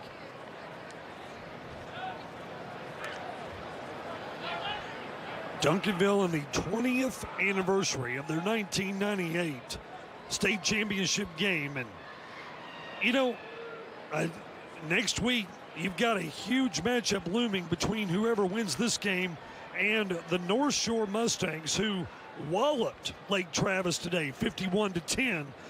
And I get the feeling that North Shore is going to come into AT&T Stadium looking a lot like one of these two teams. I think so. Next week, big and bad. Yeah, I think so.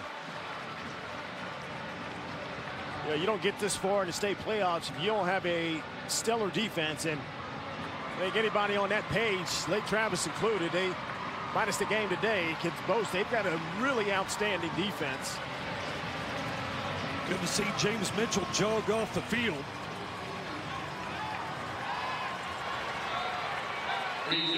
Damian Jackson is in at defensive tackle, along with DeBraylon Carroll. Manning with the run. Hard fought first down for Selden Manning across the 40 to the 39-yard line. Hey, there's an attitude run right there by Selden Manning. He's been kind of forgotten in this offense. They just hadn't had many chances. They've had to make big plays, but this gets the crowd going, and this fires up your offense as well. Tisdale. He picks up about 3. Tackled by Charleston Craddock. And such a physical game. You're starting to see these offensive lines for both teams really just keep going past the whistle, trying to root these defensive linemen out of there. And these defensive linemen on both sides are not backing down by any means. Tisdale, quick toss, incomplete. Blaine Green was the intended receiver. And that will bring up 3rd down and 7. And that's a play right there that would have kept them on schedule. You get close to possibly picking up that first down around the 30-yard line.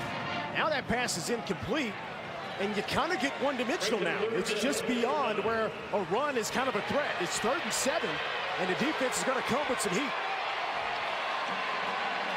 Tisdale launches one deep downfield. Jump ball, caught, touchdown.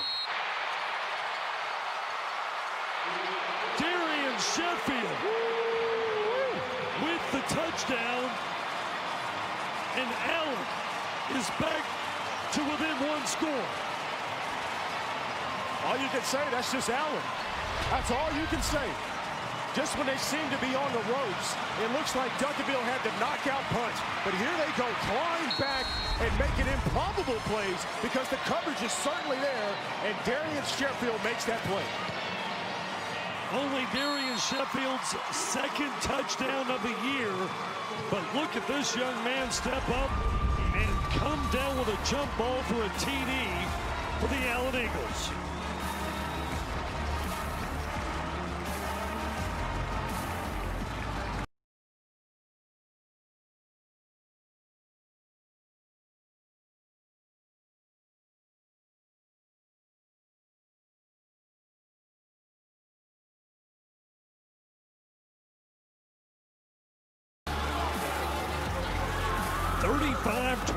The new score after Allen connects Grant Tisdale to Darian Sheffield.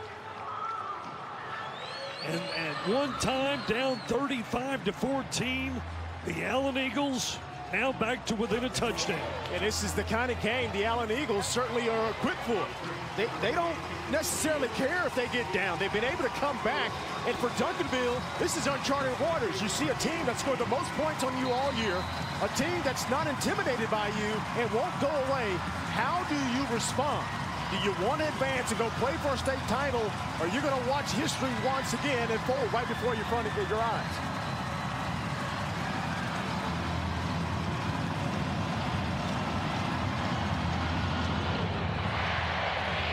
Kick will go to Marquez Beeson at the 2-yard line. Beeson across the 15, and that's where he'll go down. Good special teams coverage by the Eagles. And Duncanville will start inside their own 20. Well, this is like a heavyweight matchup, too. It seemed like the first kind of few 3 rounds went to Duncanville. Then here comes Allen once again throwing some haymakers. And now these other late rounds are going to the Allen Eagles. And now you're starting to get later into the ball game with a lot played left in this third quarter. Can Duncanville respond and answer the intensity that the Eagles are throwing back?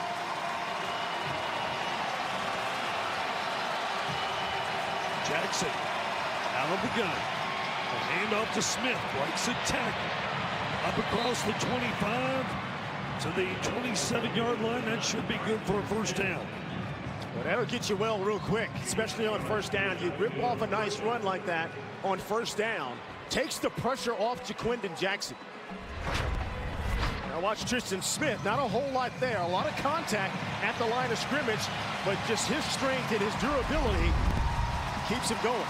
10-yard run, tackled by Luke Jackson. First and 10. Jackson buying time. Now releases to Gyasi Smith. And Smith up to the 29-yard line, picks up just a couple.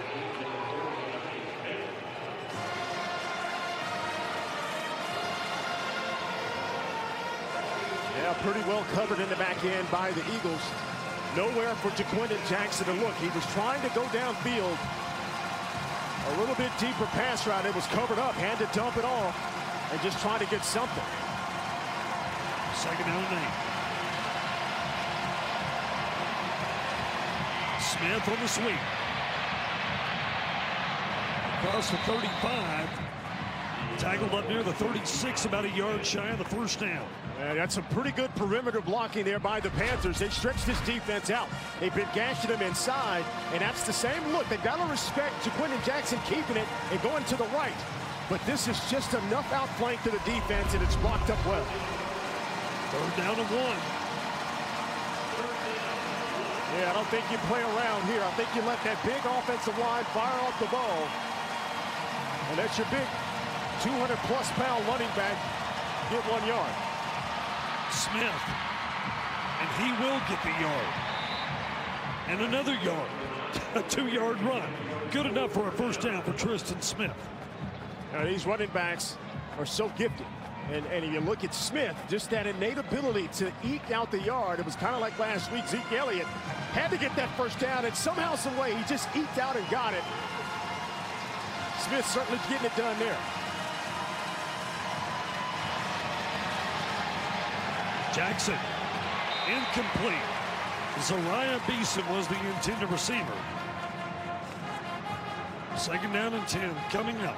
Now, Zariah Beeson's got to get out of that break a little bit quicker and recognize the coverage in the defense. He couldn't hang around inside with that linebacker trailing. So Jackson had to throw it to the outside, hoping to pull him away from the defense. If you're Duncanville, you need points here, obviously, but you also need to keep your defense on the sideline. Let them recharge those batteries and get some strength back. Sweep. Coming around the end.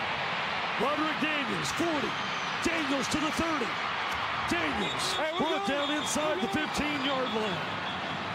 There's a penalty flag back at around the 44. That was a huge run for Roderick Daniels if it stands. This one might be coming back. Offense, number 4. 10 yards from the spot of the foul.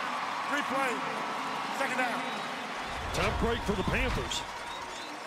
Here they go with the jet sweep motion. It's an easy handoff right there. Now you've got Tristan Smith leading, and there's the hold there. It's a takedown. But that might have been some good acting because it looked like the defender actually pulled him down with you.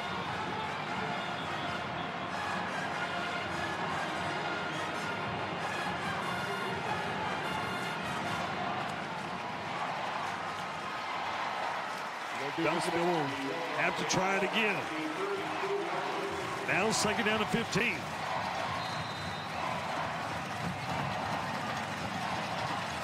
Well, they really haven't attacked the middle of the field of this defense. Now they go back to a single high safety look, so the middle's going to be taken away. You may have some passing lane to the outside. Smith on the sweep. Around that left side up to the 45, 46-yard line. Smith picks up a nice chunky yardage. That's going to make it a shorter third down. Yeah, they eat up a lot of yards on that, just that one play, and Smith has got another gear. and he's able to hit that seam. And so instead of 3rd and long, you've got a 3rd and 2. And this is where the playbook opens right back up again to where your quarterback is a run-pass option threat. 13-yard gain for Yossi Smith. Now 3rd down. Panthers needing 2. Tristan Smith on the handoff. Good play. Smith is stuffed by that Allen defense. How about Nick Boone? Nick Boone, that's a heck of a play. He gets underneath this big-bodied offensive line. Watch him slip these blocks. He just comes right there, gets underneath, keeps his outside leverage and contain, and makes the play in the backfield. 4th down. Panthers need 1.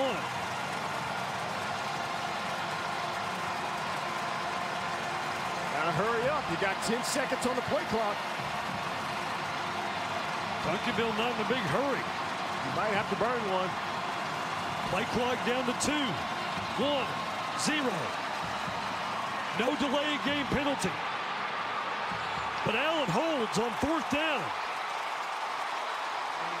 What a The play. run is stuffed by the Allen Eagles. Ball was short of the line of the game. 1st down, Allen. Well, first of all, they just weren't ready to play. You got to call a timeout. If you're going to go for it, call the timeout. The defense is waiting on you. And look at the penetration. Now, once again, Nick Boone scraping over the top. He's unblocked and makes the biggest play of the game right now for the Allen Eagles on defense to get the ball back in midfield. That is a huge play for the Allen defense. And Duncanville even caught a break on that play because the play clock had gone down to 0 before they snapped it. But Tristan Smith could not pick up the needed yardage for a 1st down. And now Duncanville leading by 7. Watching the Allen Eagles take over with a chance to tie the game. Tisdale. Good run up to the 40-yard line. Tisdale picks up 8 on 1st down. You got to understand, Allen is battle-tested. They've been in so many of these football games. You don't win 29, 30 games in a row without being battle-tested. And the quarterback they have back there he's an ultimate warrior. He's able to take pounding for pounding, and now he's able to come back and lead his team back once again. Handoff, and this is Grant Robinson. A yard shy of a 1st down. He picks up 1, tackled by Charleston Craddock.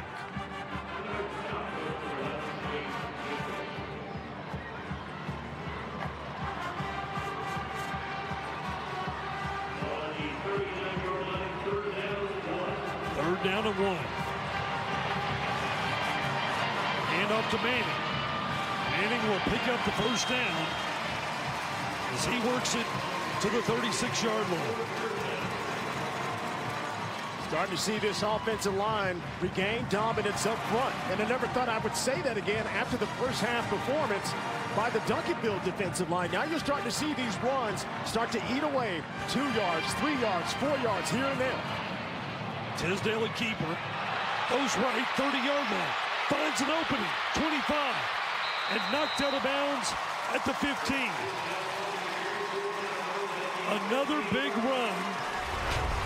21 yards for Grant Tisdale. Now this is a good play action fake, just like a little quarterback counter play. He fakes the toss sweep, and he's been pretty much untackable the entire day. He's been running for his life back there in the pocket, but if you call a run play, he's effective as any running back in the backfield. Tisdale heading to the SEC, an Ole Miss commit. 1st down for the Eagles. Pitch it to Manning, heading left, 10, 5, Manning diving for the end zone. Yes, touchdown. Incredible. Incredible.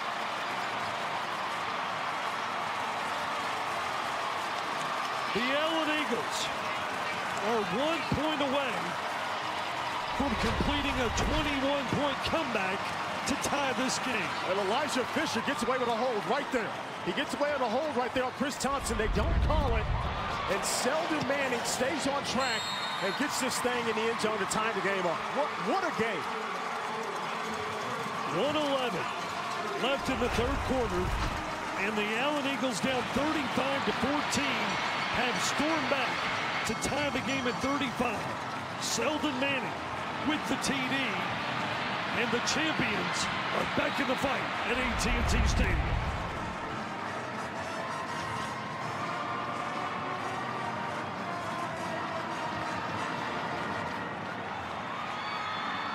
Well, now, this is where you truly learn about the character of these guys.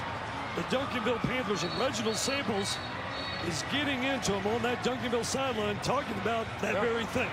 Yeah, you have to think, Duncanville hadn't seen a team like the Allen Eagles, and the Allen Eagles hadn't seen a team like the Duncanville Panthers. These two heavyweights are throwing haymakers at one another, and this is going to come down to which team can make the last play of the game. You know, and that's the way it should be. In order to advance in the state title game, you shouldn't run away. It should be an absolute dogfight until there's all zeros on that clock. Beeson and Smith are back to receive the kick. The kick will go to Beeson at the 8-yard line. Across the 20, spun down at the 25.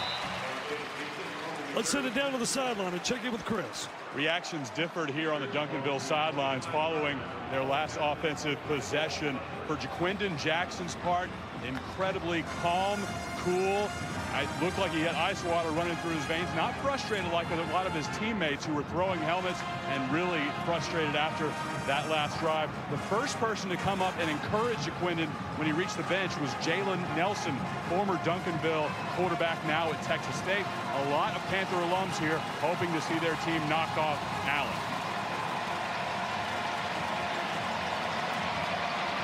Jackson underneath. Finds Tristan Smith, loss of a yard. Tackled down to the 24-yard line. Another nice play for Nick Boone, the middle linebacker. Now you got a defense that's really playing discipline. Now they're keeping their running lanes, understanding the screen pass. And there he is again, Nick Boone. I tell you what, he has been the unsung hero in this second half. He has led this defense come up with some incredible defensive stops. That one none bigger there. Second down 11. Jackson only manages a couple. The Allen defense, which Duncanville was running through earlier in the ballgame, starting to really step up and make big plays now. And now you're starting to see, can Duncanville handle the big stage? This is the biggest game they played all year. Allen, like I said earlier, this is normal. This is just a normal game for them. And now you're going to see if Duncanville has that championship caliber medal. Can they weather this storm of the champs? Well, we've got 12 minutes to find out. We are heading to the fourth quarter in the Class 6A Division I state semifinals, and it's Duncanville 35 and 35. Stay with us on TXA 21.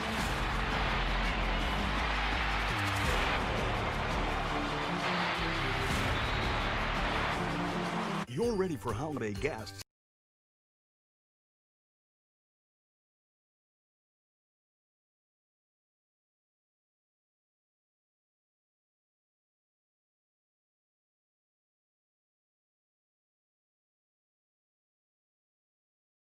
A trip to state on the line. And 12 minutes to decide it. Doug Anderson, Lanier McLean, Chris Mykowski from AT&T Stadium as Duncanville and Allen are tied at 35. Third down and 8. Jackson out of the pocket. Across the 30 and brought down at the 33-yard line. A couple yards shy of the first down. As Jackson was tackled by Michael Onzariki. This is a great job. They flush him out. And you're thinking defensively, oh my gosh, we got to keep contained. But there he is again. Nick Boone to the rescue. And they keep him converting on that third down. Nick Boone's had a huge day. I'll tell you what, his second half, you can put that up against a lot of defensive players. High snap, short kick. But it takes a Duncanville roll and runs into a Duncanville player at the 33-yard line. So Allen will take over with a chance to grab the lead for the first time in the game.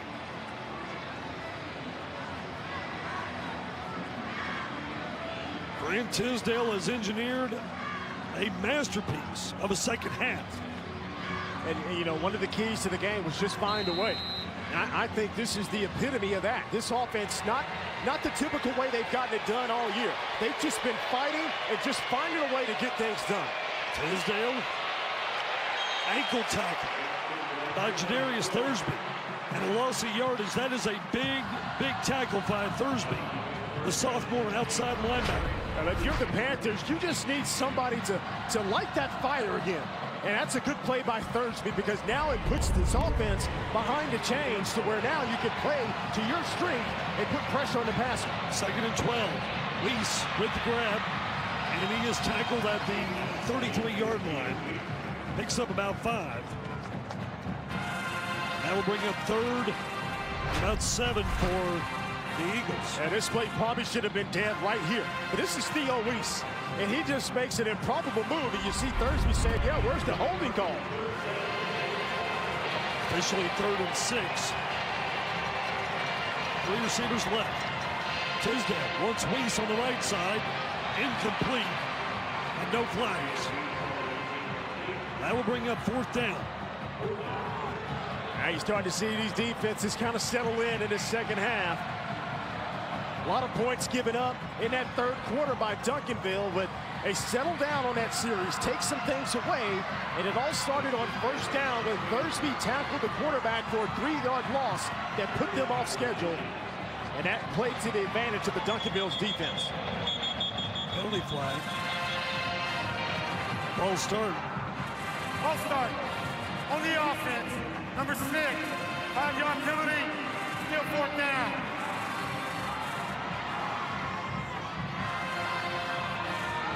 Well, the Duncanville defense needed a 3-and-out. That's what they got. Now Justin Taylor to punt. Kerry Howard is back to receiver.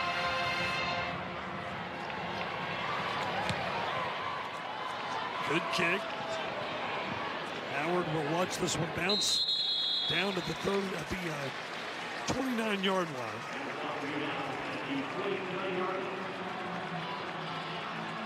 And Duncanville's offense, which hasn't been able to do anything in the second half, really needs to put a drive together here. Yeah, they do, and they've been predictable on 1st down. They've had 4 or 5 consecutive run plays on 1st down. One of them actually got the 1st down to Tristan Smith in that 3rd quarter, but since then, their 1st down plays have either been negative to no gain. And so they've got to open up here, I think, passing the football, do something different this defense hasn't seen yet. Jackson, toss it to Roderick Daniels, and Daniels with a 9-yard pickup. 2nd down to 1 after Daniels makes the catch, puts together a nice run. You know, although that's a short pass, it's almost an extension of this run game that they have in the backfield. Like a long handoff, get your players in space to make plays. Roger Daniels doing some work. 2nd and 1 here.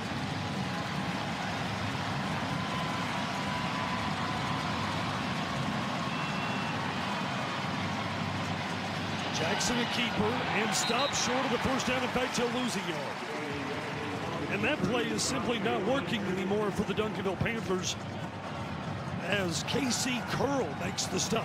Hats off to Corey Kane, the defensive coordinator, to make the adjustment to take that away.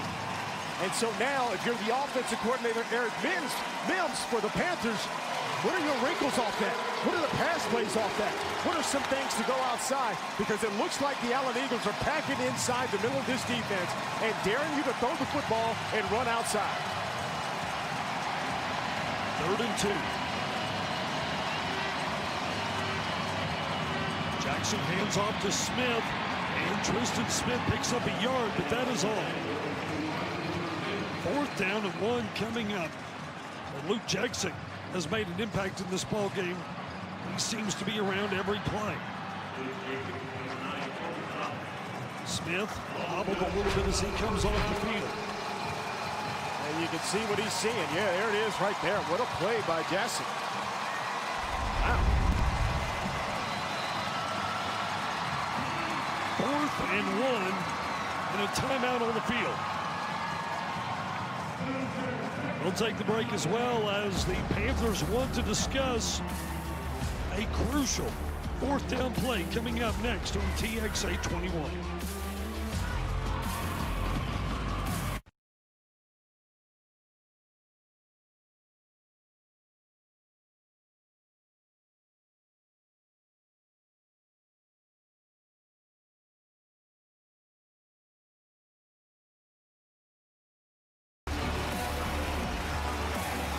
This is a defining play in the game. 4th and 1 for the Duncanville Panthers.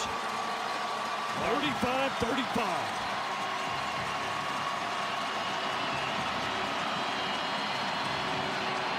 Low snap, penalty flags. Looks like a false start.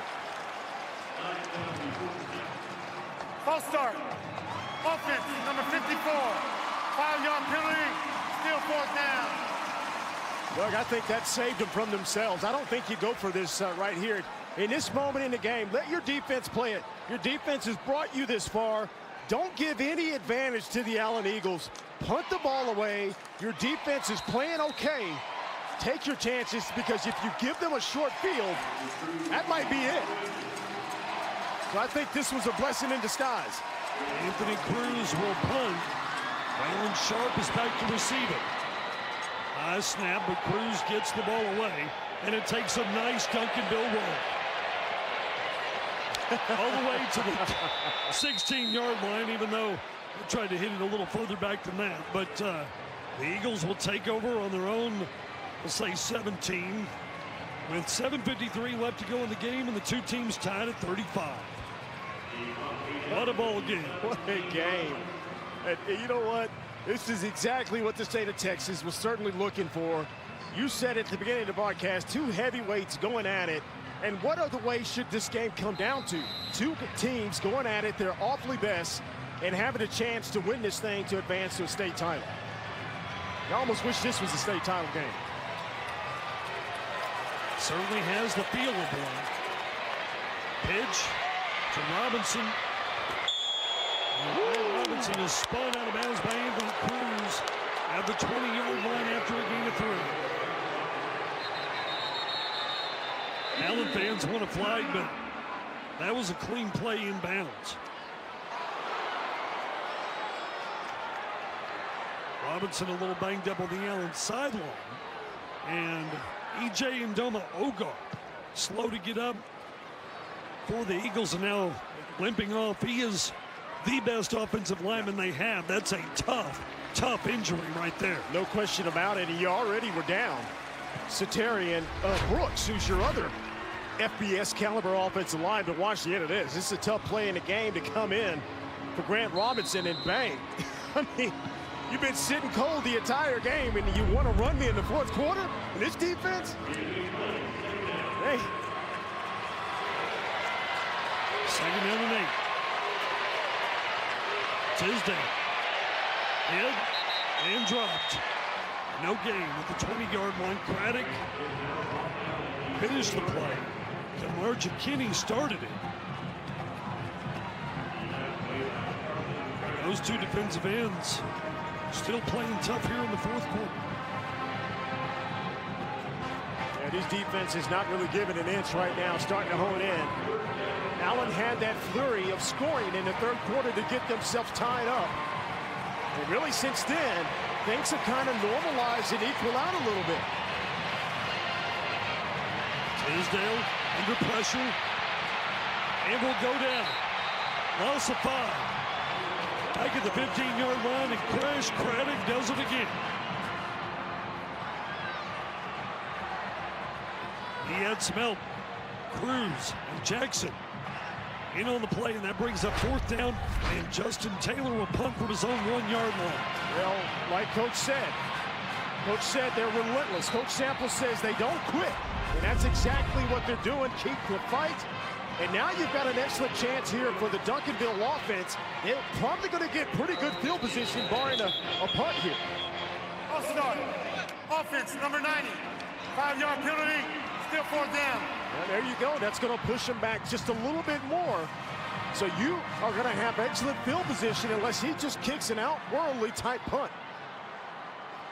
Is he going to complain on every flag thrown against Allen Eagles? Well, yeah, he is, of course. Hey, you're going to get called.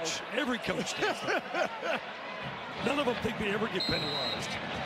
Justin Taylor is going to punt from the middle of his own end zone.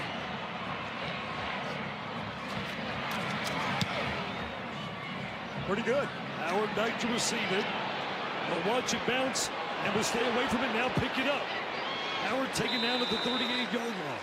Dangerous. That is dangerous, but I think he thought that his blocker touched the football. And I think that's a smart thing. You don't want to leave anything to speculation, obviously, yeah. Save a couple of more yards as well. So now the two teams trading punches defensively. And they get the feeling that perhaps the next score wins. Duncanville. Allen tied at 35, 6:07 remaining in the game. There's the explosive play in this Duncanville offense. It's been a long time since they made a big play. Jackson pass to Daniels. Daniels hit at the 40 and struggles forward to the 42. They'll give him the 43, which is a 2-yard gain.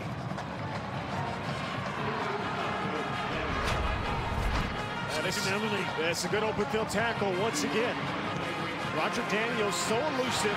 Here comes the gang tackle and corral.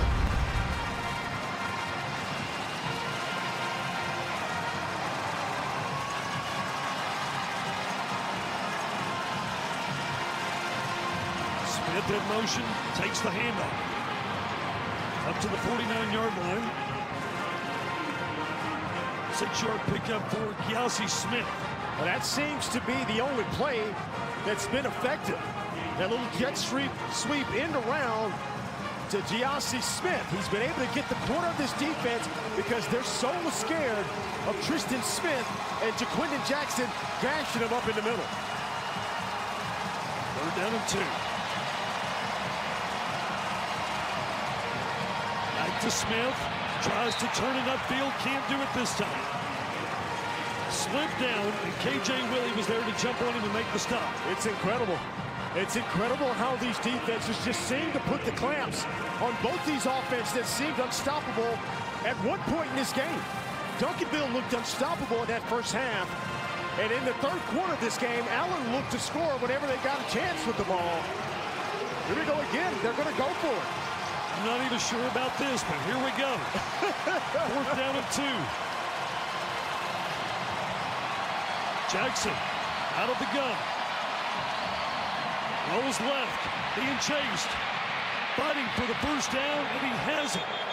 Across midfield to the 48-yard line, and that will move the chains. Man. And that is a much-needed first down for Duncanville. Well, credit to, you mentioned, arguably the best player on the field at quarterback, and it also benefits that he's 215. They say he's 205. He's easily 220. A 220-pound quarterback just running over the defensive back to get that first down. First set of downs for Duncanville.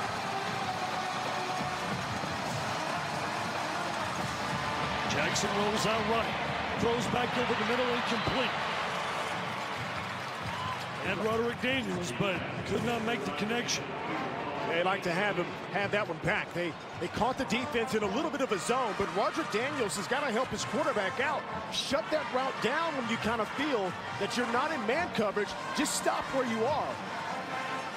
He kept on track a little bit, and the quarterback tried to lead him.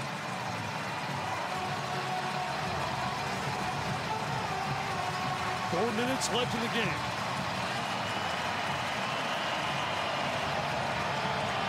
Smith in motion. Hand off to Tristan Smith. Picks up about a yard, if that. And took a hit from Marcus Thomas, who is slow to get off the turf and now holding his right arm down at his body as he comes off the field. It is physical. It is very, very physical. Now you're starting to see these defensive linemen and these linebackers get off these blocks. And yeah, you see Marcus Thomas there. 3rd down and 10. Allen showing some pressure. Here they come. Jackson drops back. Now steps up. Has room to run. 45. At the 40. Reaches out. Goes out of bounds shy of the 1st down. He'll need 2. At least 2. For a 1st down. Well, I think he lost track of where he was. He might have thought the 40-yard line was the yard to make, but actually he had to get to the 38-yard line of Allen. And he's just trying to do what he could there. And if form holds true here, I'm pretty confident Duncanville's going to go for this 4th down. Boy, how many 4th downs have we seen in this game? Now 4th and 2.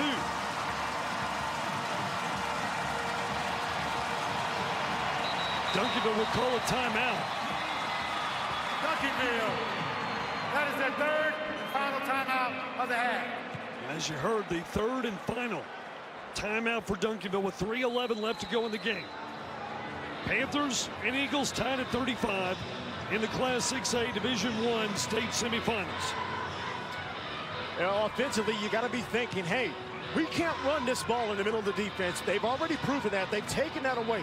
You got to come off that. You've got to get something where Jaquindon Jackson can either roll himself out, bootleg back to the wide side of the field, and either have a high-low read to where he can throw it underneath, throw it deep, and the 3rd option might be the best option for him to run. That's got to be one of your plays. You hand it off here. Allen Eagle's going to snuff that out, and they're going to get the ball back with decent field position. Boy, Allen's defense has played so well in the 2nd half. It has enabled their team to mount a comeback and come down from 35 to 14 to tie it up at 35. Now Duncanville trying to keep their drive going. 4th and 2. Jackson rolls, now steps up. Has the 1st down. 30-yard line. At the 20. Jackson to the end zone. Touchdown, Duncanville.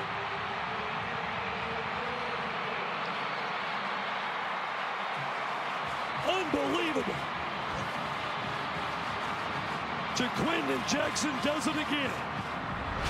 And it was just like he turned on another gear. This is a play. It's a quarterback call again. It's a sweep. He sees the cutback and wants the finisher right there to make sure his quarterback has no problems getting in the end zone. I've said it every time we do these games. Big-time players step up to make big-time plays. False start. On the offense, number 33. 5-yard penalty, re-kick. Re-kick the extra point. That could be big. It certainly could be. Boy, what a play. They block it well. And it was almost like a stretch play for a running back, but the quarterback is the tailback. And they zone blocked it, and so you're going to have cutback lanes. And he saw it out the backside of this offensive line and split that defense, and he ran like he was shot out of a cannon. Victor Escalona to attempt the extra point. The kick is on its way and good.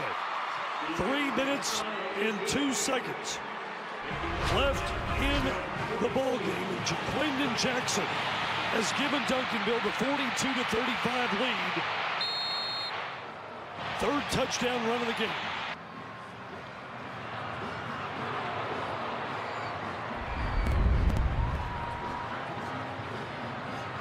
Well, you've talked about it, how the big-time players step up in moments like this.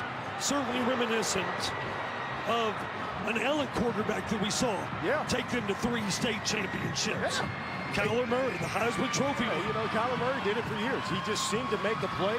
You know, we've got a history of the big stages and these quarterbacks. I can go back even further. William Cole started all of this for you and I. Oh, yeah. Started this on this game, in this stage, and it's been true every single year.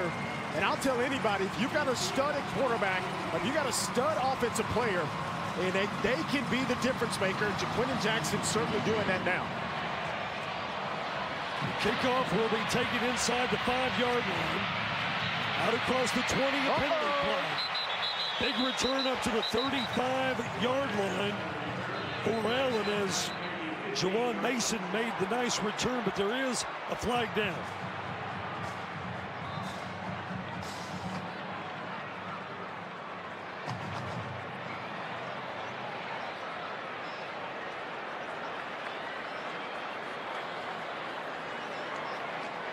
During the return, block in the back. Return team. 10 yards. First down.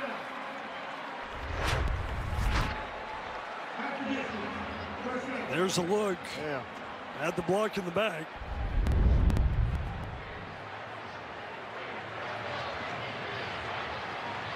And that will move the Eagles all the way back inside their own 10-yard line.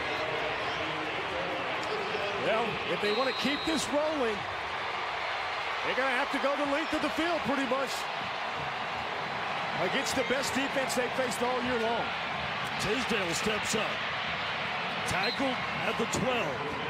Pick up a 4.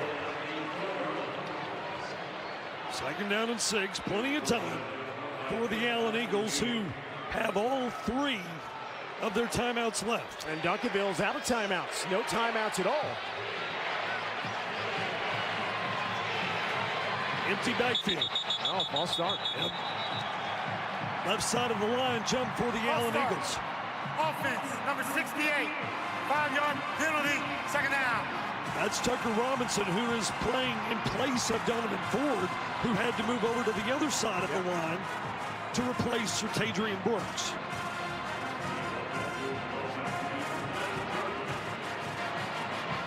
Tisdale, one of 3 Allen quarterbacks to win a state championship, along with the aforementioned Kyler Murray and Tucker Carter back in 2008. Tisdale under pressure, throws the football, but was he tackled? Be a safety. The runner was down. Safety. It is a safety. How fitting is that? Their defense coming up and making arguably the biggest play of the game.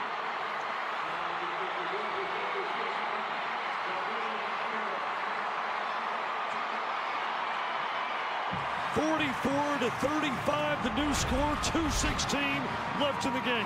The pressure's relentless, and he gets off his block. He's DeBraylon Carroll. How many times have we called him up? DeBraylon Carroll comes in there and makes arguably the biggest play of the game for this defense. And how fitting this defense shutting things down apparently right now for the Panthers. Other players have bigger numbers, but Reggie Sample said DeBraylon Carroll is the heart and soul of the defense, and he just showed you that he can make a huge play. I totally agree with that. Let's send it down to the sideline and check in with Chris. Doug, after Jaquindon Jackson made his latest touchdown run, came back to the bench. Quiet, may have not said a word throughout that entire series, but as soon as that safety was declared, leaped off the Duncanville bench and started doing the safety dance to all the fans behind him. Not sure if it was they without had safety dance or not, but still, safety dance nonetheless. There's a lot of good football players for both teams on the field tonight, Doug, but man, number 55 is a man amongst boys, and he has been unblockable this entire game. What a game. We still got 2 minutes left. Allen about to kick it away to the Panthers and hope that they can get the ball back. It's a huge gap in the middle of that line for Duncanville. Onside kick attempt. Ball being fought for. Looks like Duncanville has it at the 31-yard line. Raymond Jones. And Raymond Jones makes a huge recovery for the Panthers as Allen tried the onside kick to get that ball back. You still got to pick up first downs because Allen still has 3 of their timeouts. So you can't come out here and rest on your laurels. I think if you could pick up a first down and make Allen burn these timeouts, you got to feel pretty good if you're Duncanville.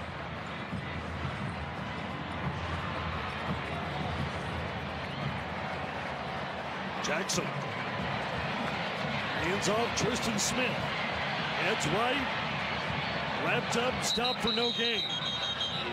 And Terry Gamble uses his first timeout of the second half. Timeout. Allen. Well, you know the Allen defense is going to continue to play. Oh, yeah. And they're going to give the offense a chance to get this ball back. But down 44-35, that's a 2-score game. You still have to come up with a touchdown and a field goal in order to have a chance. And a touchdown and, 2-point conversion do you no good. You got to score. Again, that's a 2-score game, obviously, like you mentioned, but you got to take care of business here now. And if you're Duncanville, your main priority, stay in bounds, hold the football. That's all you got to do. Make them burn timeouts, and they may start to strip for the ball. So as a running back, you just cover that thing up extra, keep your feet moving, because if they strip and go for the strip, you might be able to break one and close this thing out for good.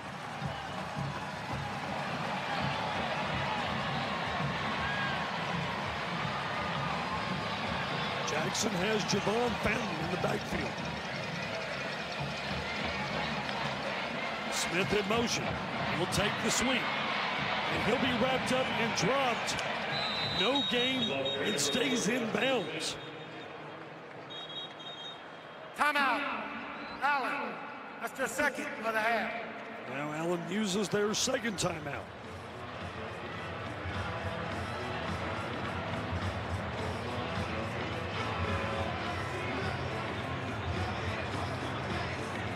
Now you got to do it one more time.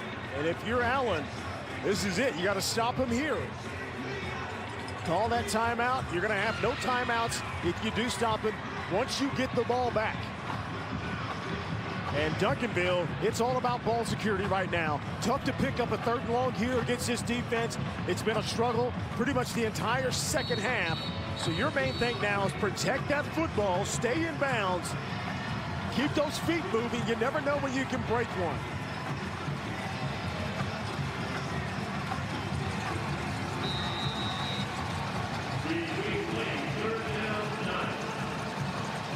Third down and 9. Jackson, the keeper, squeezes through a tiny hole up to the 25. Short of the first down, and that will bring up 4th down for the Panthers. Timeout. Allen. That's their 3rd and final timeout of the half. So Allen will use their final timeout to stop the clock with 1:56 left in the game. So now you're looking at about a 42, 41-yard field goal. If you wanted to try that, your kicker, he has enough leg. But do you want to take the chance of a bobble snap, maybe getting it blocked and run back? And so that's the discussion going on right now. Do we take a chance and kick it? Or do we just line up with our offense? It's 4th down and 4. Do we have a better chance of maybe moving it and getting it like that? There's the kicker there. Escalona's got a leg, and he can connect from this distance. Yeah, looks like the offense is going to stay on the field.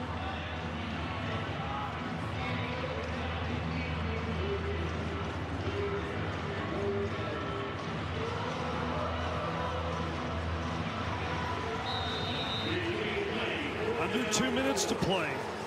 4th down and 4. And the Panthers are going for it. Up by 9. Jackson fighting, reaching. Doesn't have enough for the first down. Pinning on the spot. It's close. It will depend on the spot. Man, is it close. Boy, that is real close. Jane's going to have to come out for this one. The ball was short.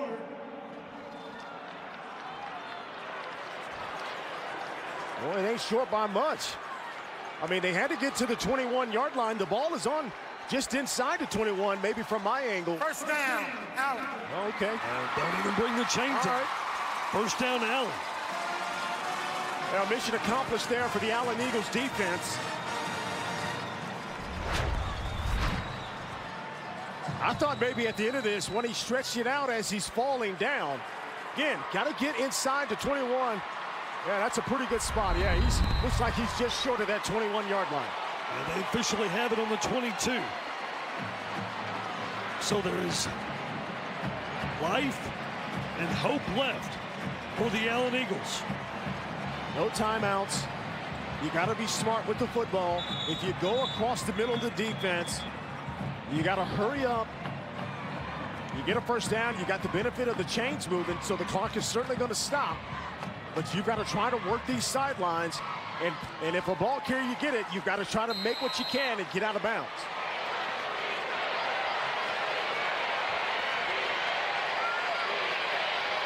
Tisdale, toss it, incomplete. Bryson Green was the intended receiver, went up high for it. They could not bring it down. Just a little too tall. I like the idea. Going to the boundary, letting these tall receivers go up and try to make a play. And at the end of this has pretty much been routine the entire game. And number 55 says hello once again. Tisdale steps up, takes off, running to the 35 and will run out of bounds. After picking up a first down, he stops the clock with 1:38 left.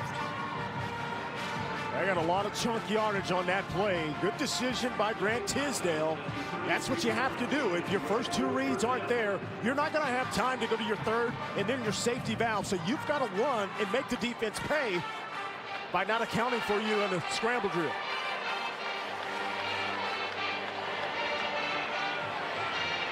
Tisdale steps up again. This time will slide down at the 39. Nowhere to run. No timeouts. The clock will run under 1.5 minutes left. Got to get the play off pretty quick.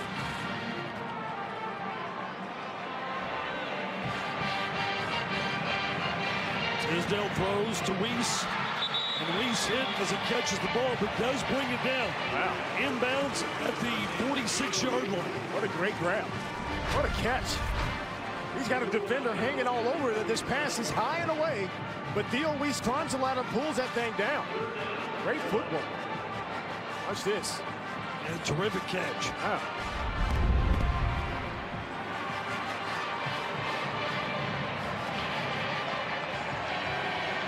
Tisdale pressured, spun down. Kamarja Kinney finds his way to Grant Tisdale one more time. You cannot relax against this defense because they just don't stop.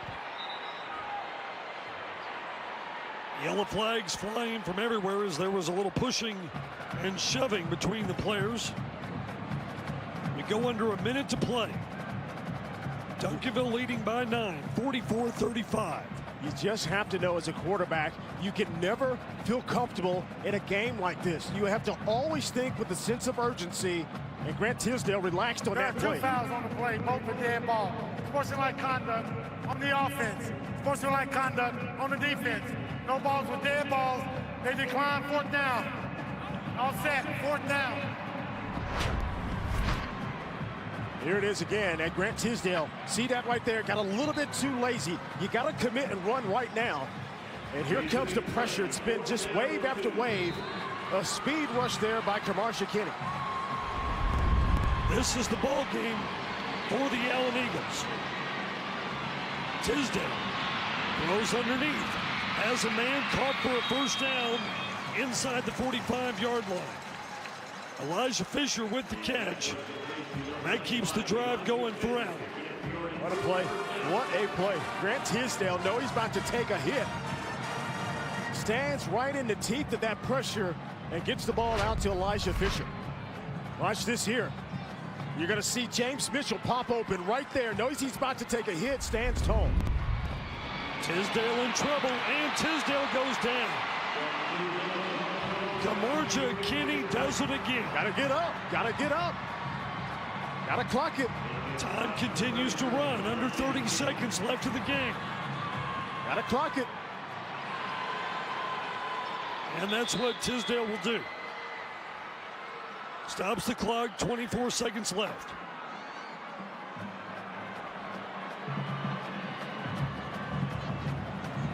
Duncanville. One state championship in school history. It came 20 years ago, 1998. At the Astrodome, 24-21 win over Converse Judson. Trying to make it back to the state championship game here. Tisdale, Mitchell chasing him down. Now Tisdale will throw the ball away. Roughing the passer under Braylon Carroll. They caught him that time. Personal foul. Personal foul. Roughing the passer. Defense, number 55. 15 yards from the previous spot, automatic first down.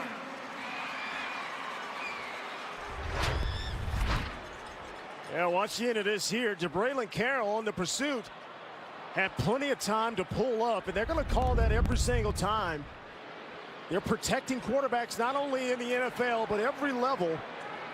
And that was the right call to make. And Jabraylon Carroll's the smarter player than that. That's unfortunate. So 16 seconds left. Allen with the ball on the Duncanville 36-yard line.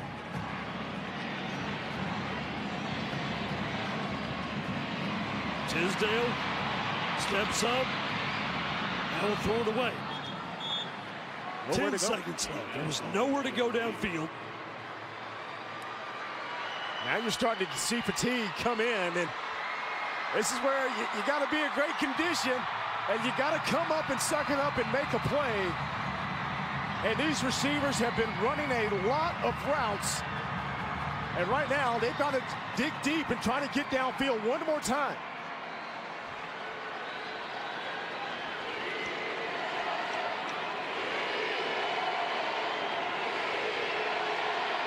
Tisdale takes off running. Slides down near the 20-yard line with 4 seconds left to go in the game. They got to line up quickly. When the chains get set, this clock is going to start. He's got to spike the ball as soon as that ref puts the ball in play. That is the end of the ball game. Oh, wow. 4 seconds ran off awfully quick. And that's the end of the ball game. The Duncanville Panthers celebrate. They have ended the 30-game winning streak of the Allen Eagles, and Duncanville is on their way to the state championship ball game to face the Lehman Park North Shore.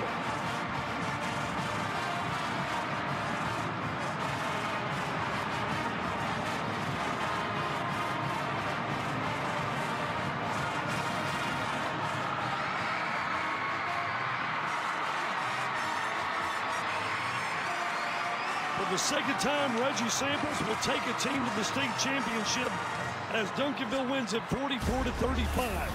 We'll take a timeout. We'll wrap it up from AT&T Stadium in Arlington when we come back.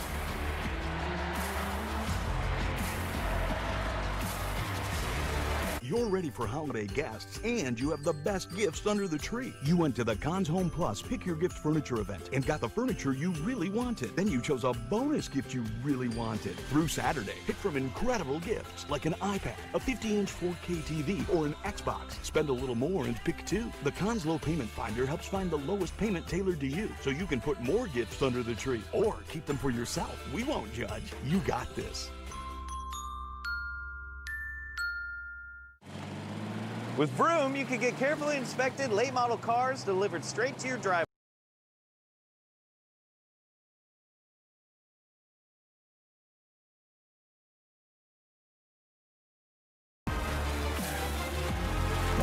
To 35, Duncanville wins it. Chris Mykowski has Reginald Samples down on the field. Doug, thanks very much, Coach. A heavyweight fight. That's what we called this. You throw the final knockout blow, ending a 30-game win streak. What do you have to say for your student athletes? Kids did a great job. They haven't gave up all year. They didn't give up tonight. We knew we were going to have, sooner or later, a tough game, and this was it.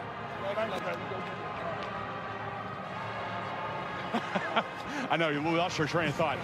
Best defense in the country, but Jaquindon continues to impress. Best quarterback I've seen this season.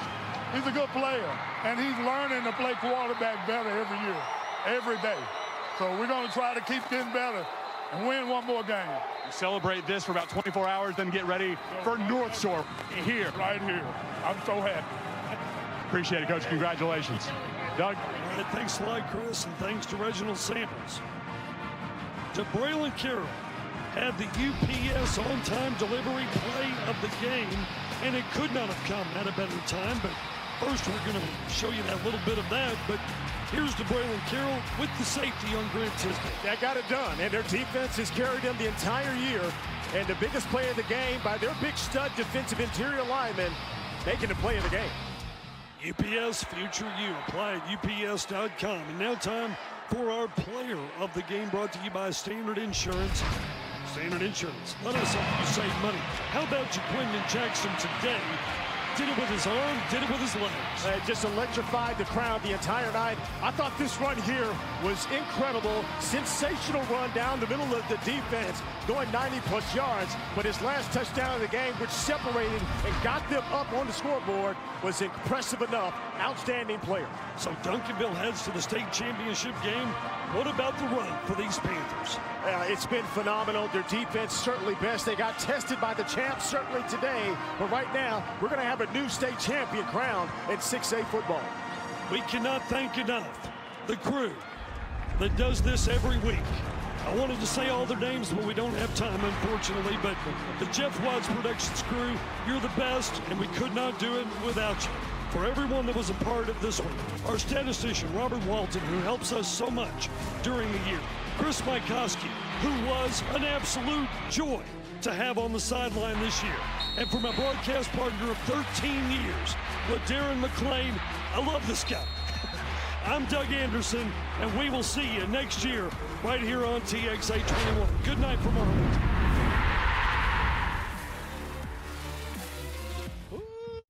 The best football teams in Texas collide inside AT&T Stadium.